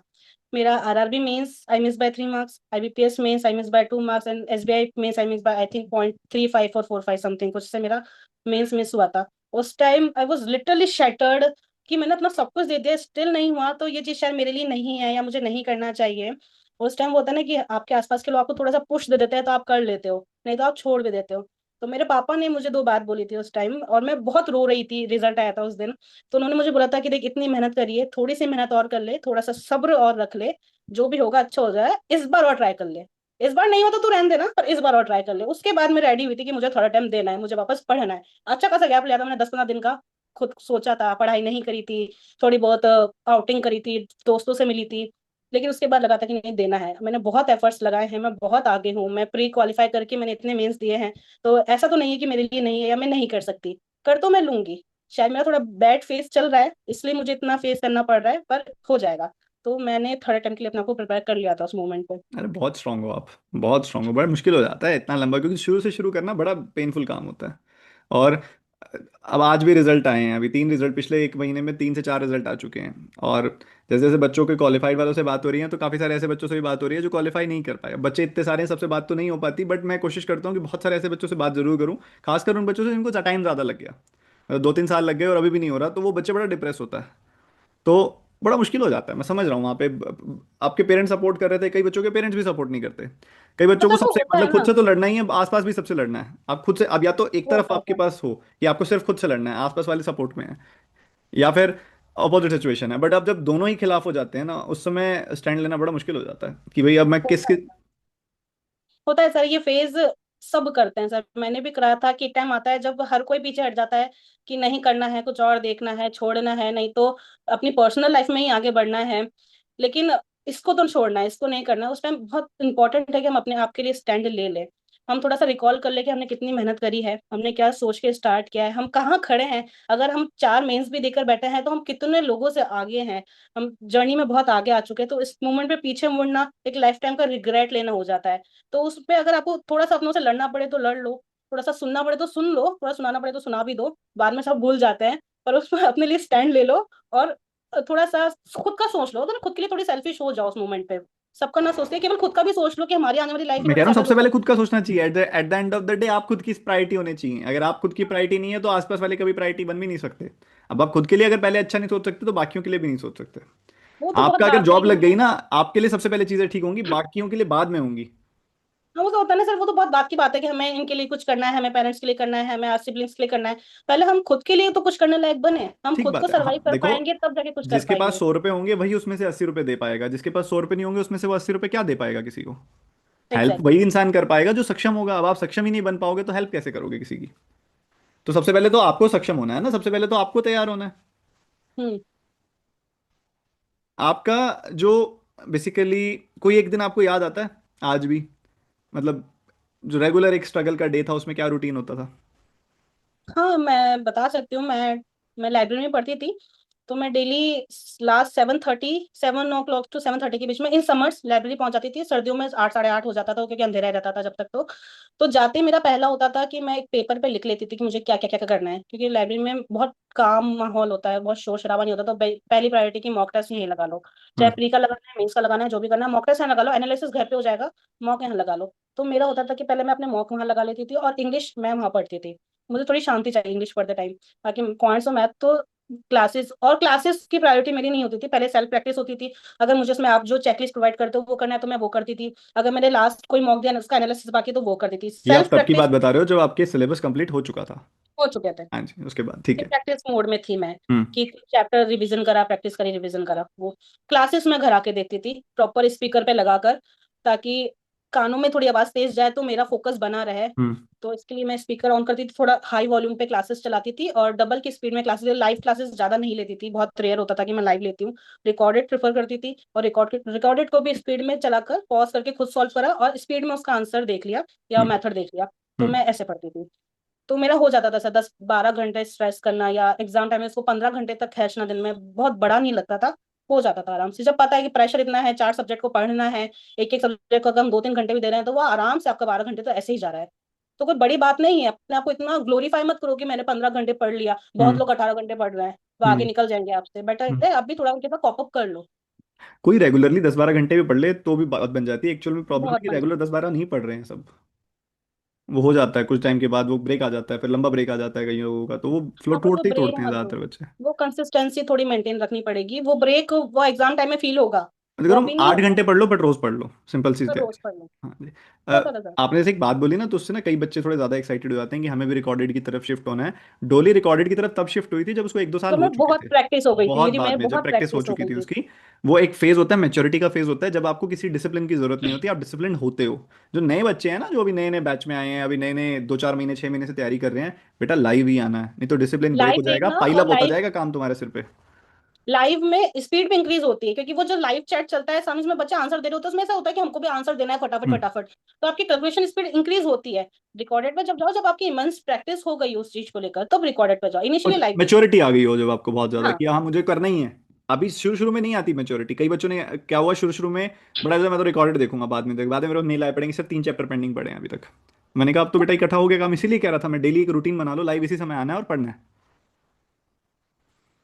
चलिए आप जो मान लो सब एस्पिरेंट्स आपको देखने वाले हैं, उनको एक ऑनेस्ट वार्निंग देनी है, एडवाइस नहीं देनी, वार्निंग, वार्निंग देनी है। वार्निंग कह सकते हैं कि जो सोचा है उसको कर लो, क्योंकि अगर नहीं करोगे तो एक इमेजिनेशन लेके चलो माइंड में कि लाइफ थोड़ी हेल्प हो सकती है। आपके डिसीजन किसी और के हाथों में जा सकते हैं। और being a girl, please girl be financial independent, क्योंकि if you are not financial independent, then forgot about your choice of man, your clothes will be decided by others, and that feeling is very disgusting। तो उस feeling तक मत जाओ। और boys, एक प्रेशरफुल situation create हो जाएगी, बेटर अपने आप को उससे बचा लो और पढ़ लो। और इतना पढ़ो, होना नहीं होना तो सब आगे की बात है। इतना करके बैठो कि कल को खुद पे रिग्रेट नहीं होना चाहिए कि हमने अपना 100% नहीं दिया। एक कंटेंट वाली फीलिंग होनी चाहिए, हम जितना कर सकते थे हमने किया, बाकी राम की इच्छा, होए सोई जो राम रची राखा, हमने अपनी तरफ से कर लिया जो करना था। तो वार्निंग ले लो कि लाइफ हेल्प हो जाएगी। अगर नहीं करोगे तो कॉम्प्रोमाइजेस बढ़ जाएंगे, एडजस्टमेंट बढ़ जाएंगे आपकी लाइफ में। आपको अपनी ख्वाहिशें मारनी पड़ेगी। अगर आपके पास एक चीज है और आपको 4 लोगों में बांटना है, तो आपको अपना हिस्सा सबसे पहले छोड़ना होगा उसमें। आपको शायद कुछ मिलेगा अपनी मन का। तो उसको एज अ वार्निंग ले लो और अपने आप को थोड़ा सीरियसली लेके पढ़ लो। बच्चे ना ये इमेजिन नहीं कर पाते कि आज नहीं पढ़े तो फ्यूचर कैसा होगा, उनको लगता है कि शायद वैसे ही कह रहे होंगे ये, मे बी इसलिए कह रहे होंगे कि भाई इनका कोई फायदा होगा, इसलिए कह रहे होंगे, उन्हें नहीं पता शायद कि जब 2-4 साल बाद सपोर्ट टूटने लगेगा उस समय कॉम्प्रोमाइज़ की नौकरी करनी पड़ेगी, और कॉम्प्रोमाइज़ की नौकरी की सैलरी बहुत कम होती है और उसमें मेहनत बहुत करनी पड़ती है। ऐसा नहीं है कि बैंक की जॉब में मेहनत नहीं करनी पड़ती, बहुत काम होता है बैंक की बहुत। जॉब में, बहुत मेहनत करनी पड़ती है। काम करके पैसा मिलता है, बट काम करके जो पैसा मिलता है ना वो इतना मिलता है कि पूरे महीने की थकान उतर जाती है, पर जब कॉम्प्रोमाइज़ की जॉब होगी ना, तब पूरे महीने की थकान भी रहेगी और उतने पैसे भी नहीं मिलेंगे, जहां जॉब मिलेगी वहां का खर्चा भी पूरा नहीं निकलेगा तुम्हारा। तो होगा। कॉम्प्रोमाइज लाइफ की टाइम जॉब रिग्रेट तक मत होगा। जाने की नौबत आने दो। लाइफ टाइम रिग्रेट मत लेके चलो। 10 साल बाद सोच के परेशान होगी कि पहले सोच लेते तो आज लाइफ कुछ और होती। तो उसको आज सोच लो कि अगर आज नहीं किया तो 2 साल बाद ही बहुत बुरे फेज में फंसने वाले हो। और जो मेरी सिस्टर्स ये देख रही है ना, उनके लिए भी डोली ने बहुत अच्छा मैसेज दिया था इधर यहाँ पे। बेटा आगे फ्यूचर में जाके ना, अगर आपको अपनी ज़िंदगी के फैसले खुद लेने हैं और आप चाहते हो कि आपकी बात में वो वजन रहे, आपकी बात सुनी जाए, आपको तवज्जो दी जाए, आइडियली ये रॉन्ग है कि आपकी जॉब के और आपकी सैलरी के प्रोस्पेक्टिव से आपको तवज्जो मिल रही है, आपको इंपॉर्टेंस मिल रही है, मैं इस बात के हक में नहीं हूँ, बट सोसाइटी ऐसे ही चलती है, तो मैं उसी हिसाब से तुम्हें एडवाइस दे रहा हूँ कि आपके जब शादी हो जाएगी उसके बाद, आपकी लाइफ जब आगे बढ़ जाएगी उसके बाद, आपकी जॉब ना होना और जॉब होना, और खासकर ये बैंक की या कोई गवर्नमेंट जॉब होना या कोई और स्टेबल जॉब होना या ना होना, दोनों स्थितियों में बहुत अलग सिचुएशन होगी। तो आज आप अपने आप को तैयार करके चलो, आज की मेहनत आपके आगे आने वाले 30-40 साल संवार के रख देंगे। सर वो आपके है ना बच्चे को, अपने फादर को तो हीरो बनाना ही है, आपको भी हीरो बनाना है, और आपको हीरो बनाने के लिए आपको कुछ ऐसा अचीव करना पड़ेगा। वो इंटेलिजेंस को नापा जाता है। If you are successful being a girl, if you have something in your hand, that means you are intelligent, otherwise you are not. आप केपेबल नहीं हो अपने किसी भी तरह अपना पॉइंट ऑफ व्यू रखने के लिए, और अगर आपने रख दिया तो कोई उसको कंसीडर नहीं करेगा जब तक आप बहुत अच्छे लेवल पे नहीं हो। तो ये बिटर ट्रूथ है, लेकिन है। और अपने आप को, अगर अपने आप को आपको मैंने एक ऐसे भी घर फैमिली देखे हैं रेस्पेक्ट डोली, लेके जाना डिसीजंस है। लेते हैं घर में, कभी पूछते भी नहीं है मतलब। नहीं। और यही यही अगर आपकी जॉब अच्छी होगी, आप अच्छे जगह पे काम कर रहे होगे, बेसिकली वो इस तरह से भी जज करते हैं कि अगर आप अच्छी जगह पे जॉब कर रहे हो, आप अच्छे लोगों में हो, तो आपकी मेच्योरिटी भी आ चुकी है, आपको समझ भी आ चुकी है, और आप बेटर हाँ। डिसीजंस ले पा रहे हो। तो इस वजह से भी वो आपसे काफी सलाह लेते हैं, इंपॉर्टेंट आपकी एडवाइस वैल्यू रखती है। तो ये तो छोटा सा मैंने एक पार्ट ऑफ पर्क बताया जो आपको मिलता है, ऐसे कई 100 पर्क मिलते हैं जब आपको जॉब मिल जाती है सोसाइटी से, फैमिली से। वो एक अलग ही तरह की इज्जत होती है। तो बेटा करो फॉलो, किसी पे डिपेंडेंट नहीं रहना है, आगे की एक खुशहाल जिंदगी के लिए सबसे पहली जरूरत यही है। चलिए अभी हम यहाँ पे, बहुत अच्छा डिस्कशन हुआ हमारा, और मैं सबसे पहले थैंक्स करना चाहूँगा डोली का कि उन्होंने बहुत अच्छा टाइम दिया और बहुत अच्छी अच्छी बातें भी की, और सबके साथ डिस्कशन भी किया। और डोली एक और मैं सवाल अपने लिए पूछना चाहूँगा कि आपने मुझसे पढ़ाई की, काफ़ी लंबे समय तक पढ़ाई की, आप बहुत लंबे टाइम से मुझे जानते हो। आपको अगर यहाँ पे मुझे बताना है कि मेरा क्या कंट्रीब्यूशन था आपकी तैयारी में, तो आप उसको कैसे बयां करोगे, शॉर्ट में बता दीजिए। सर बीइंग अ टीचर वो बात अलग है, लेकिन एक मेंटोरशिप अपन लेके चलते हैं ना, कि आप जो छोटी छोटी बातें करते थे, चाहे वो आपके स्मॉल टॉक में हो, आप जो अपने पोस्ट डालते थे उसमें हो, या कभी कभी होता था कि मैं बहुत परेशान हूँ किसी भी चीज को लेकर, और कुछ कुछ माइंड में चल रहा है और उससे रिलेटेड आपका शॉर्ट मिनी टॉक आ जाता था, तो आई वाज लाइक कि सबको कैसे पता मैं ये सोच रही हूँ इस टाइम, मुझे इससे बाहर निकलना है। तो मुझे एक पॉजिटिव फेज में रखने में भी आपका बहुत बड़ा हाथ था। पढ़ाई तो मैं करती ही थी, लेकिन मुझे था कि अगर एग्जाम है, मेरा कल प्री का एग्जाम है या मेंस का एग्जाम है, मैं लिटरली वेट करती थी कि सर का वीडियो आएगा, सर का वीडियो आएगा, उसको देखूंगी, फिर मुझे थोड़ा अच्छा लगेगा, फिर मैं एग्जाम देने जाऊंगी। और देर वॉज अ टाइम जब आप यूट्यूब पे नहीं आ पा रहे थे, आप के थोड़े क्लैशेस हो रहे थे पुरानी वाली कंपनी के साथ, तो उस टाइम 2-3 एग्जाम निकले जब आप लाइव नहीं आए। तो वो एक होता ना कि खाली खाली सा लग रहा है यार, एग्जाम देने जा रहे हैं लेकिन कुछ अच्छा सा नहीं लग रहा है, सर से बात नहीं हुई। और आप चाहे वीडियो बना रहे हो, वीडियो पोस्ट कर रहे हो, सामने कोई नहीं बैठा, लेकिन हमें लगता था हम सामने बैठा और सर हमको समझा रहे हैं कि ऐसे ऐसे एग्जाम में मैं करना भी है, और यही मैं सोच के वो वीडियो फॉलो डालता करती था। थी। और मैं वो फॉलो करती थी, मुझे एक काम फीलिंग आती थी। मैं रात के होता था ना कि 12, हम 11-12 बजे तक पढ़ रहे हैं, अब सोने का टाइम है, सर ने वीडियो ढाल दिया होगा, देखो अब देखो, फिर नींद आएगी, अब सुबह एग्जाम देने जाओ आराम से। तो वो पॉजिटिवनेस तो मुझे आपसे आती थी सर। बहुत अच्छा लगा डोली आपसे बात करके। और एक लास्ट बस मैं आपको बोलना चाहूंगा, एक छोटा सा मैसेज बाकी सब बच्चों को दे दो कि अब कैसे, अब पढ़ लो, डांट लगा दो चाहे मैसेज दे दो चाहे कुछ मर्जी कह दो। बच्चे हैं भी परेशान, मैं कहूंगा कि बस उनको समझा दो अपनी तरीके से। मैं तो समझाता रहता हूँ, मेरा एक अलग मतलब हो गया कि मेरा एक अलग पर्सनैलिटी हो गई टीचर वाली। जब आप तो उन्हीं से निकल के सिलेक्ट हुए हो, तो आपका समझाना एक अलग वैल्यू रखता है। तो आप बताओ उनको कि क्या करना है, मतलब एक शॉर्ट में कि भाई पढ़ लो अब। मैं उस फेज से निकली हूँ, मुझे पता है कि वो मेंटल प्रेशर कितना खतरनाक होता है, वो आपको बहुत इजीली डिप्रेशन में डाल सकता है। तो उससे निकलने के लिए मैं वो बोलती हूँ जो मैं अपने आप को बोलती थी ड्यूरिंग द प्रिपरेशन, और अभी भी कभी कभी जब मुझे लगता है कि मेरा दिन बहुत खराब जा रहा है, मुझे कुछ अच्छा नहीं लग रहा है, तो I use to say this line to myself that today is a hard day, we are struggling, we are suffering, we are going through so many thing, doesn't matter what we can do, nothing, just to accept that. And if you think today is the only hard day, mark my word, tomorrow going to be the worst one ever, and you have to tolerate that also. But believe me, at the same time, if you persistent, if you determine, and if you do believe in yourself, the day after tomorrow you will shine like a sun. Nobody can stop you to reach there wherever you want to go. So just trust the process, trust the time of God. You will all do wonders in your life. और अपने आप को, अगर आप एक decision ले रहे हो ना कि मुझे एग्जाम की तैयारी करनी है, अपने आप में वो डिसीजन लेना भी बहुत टफ है, क्योंकि हमें पहले से पता है कि यहाँ पे लाखों की भीड़ है, और हम उस माइंडसेट के साथ जा रहे हैं कि हम कर लेंगे और हम निकाल लेंगे और हम उस कुर्सी पे जाके बैठ जाएंगे। तो आप स्ट्रांग इनफ हो वो हासिल करने के, तो कर लोगे। उसमें 2 साल 3 साल जल्दी करो, मत लेके चलो कोई पंचवर्षीय योजना बनानी है, जल्दी से जल्दी करना है। लेकिन अगर आपको लग रहा है कि मेरी ग्रोथ हो रही है और मुझे उसमें थोड़ा टाइम लग रहा है, take your time and do it, you will do it, and you will have a great life ahead. Thank you. चलो बहुत अच्छे से आपने गाइड कर दिया सबको। Thank you Dolly for your time. And thank you मैं ये सर। बोलूँगा कि आप बस ऐसी तरक्की करते जाओ, खुश रहो और ग्रो करो, और अपनी ज़िंदगी में और ज़्यादा खुश रहो। Thank you for your time sir, मुझे पता था कि आपकी तबीयत ठीक नहीं है। मैंने सर से बात करी थी कि ठीक है कोई बात नहीं, बाद में कर लेंगे। इतना एक्साइटमेंट हो रहा था ना कि सर से बात करनी, क्योंकि जब मैं दिल्ली आई थी तो आपने कहा था कि मैं सबसे इंडिविजुअली बात करूंगा, और मैं तब से वेट कर रही थी इस बीइंग 6 मंथ की, मेरे को सर से बात करनी है, मैं कैसे करूँ।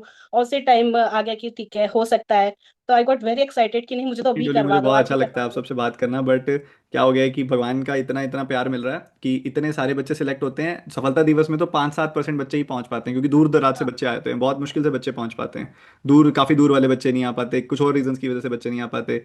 सबसे बातें होती हैं, बट वही है कि जैसे अब मेरे को कोई वो नहीं है, अब जैसे मैं आपसे बात कर रहा हूँ, तो मुझे टाइम नहीं देखना, मुझे दिल खोल के बात करनी है। और मैं बहुत बात करता हूँ बच्चों से, बहुत, मैं वीडियोस पब्लिश बहुत कम करता हूँ, मतलब मैं वही वीडियोस पब्लिश करता हूँ जब मुझे लगता है कि हाँ इसमें कुछ ऐसी डिस्कशन हुई है मेरी तरफ से भी और बच्चे की तरफ से भी, जो डाली जानी चाहिए यूट्यूब पे। और काफ़ी सारी वीडियोस तो मेरे पास ऐसी स्टोर पड़ी रहती हैं। और मुझे अच्छा लगता है आप सबसे बात करना, क्योंकि मैं भी समझ पाता हूँ कि आप किस चीज़ के थ्रू निकले हो। वैसे भी बात करना चाहता हूँ मैं आपसे, और दूसरा आपकी जर्नी को समझने के लिए भी बात करना चाहता हूँ, ताकि आगे और बच्चों को भी और बेटर गाइड कर सकूँ। I know sir. सर आप बहुत अच्छा काम कर रहे हो, नॉट बीइंग एन एजुकेटर, आप एज ए मेंटोर आप बच्चों को संभालते हो, आप गार्डियन की तरह उन्हें संभालते हो। अगर किसी के पास कुछ नहीं है, आपके पास मटेरियल है उनको देने के लिए कि आप पढ़ो, कैसे भी पढ़ो, आप कितना मोटिवेट करते हो, it's such a nice job. और मैं जितने भी स्टूडेंट आगे अगर देखते हैं तो मैं कहूंगी अगर सर से पढ़ रहे हो तो ब्लाइंड होके पढ़ो, जो सर बोल रहे हैं वो करते जाओ, क्योंकि मैंने करा था। सर बोलेंगे मैं करूंगी, सर ने बोला इतने नंबर ऑफ क्वेश्चंस लगेंगे तो लगेंगे, चाहे कैसे भी लगे, आप चाहे रात को बैठ के लगे कि सुबह जल्दी उठ के लगे, पर वो लगेंगे। तो अपने आप को थोड़ा डिटरमाइन कर लो, अपने एजुकेटर पे ट्रस्ट कर लो, थोड़ा सा पेशेंस रख लो, सब हो जाएगा। चलिए, थैंक यू डोली, बहुत अच्छा लगा आपसे बात करके, बहुत ही अच्छा सेशन रहा आज का। God bless thank you you sir, and thank you again so much. Happy Holi. Happy Holi to you sir.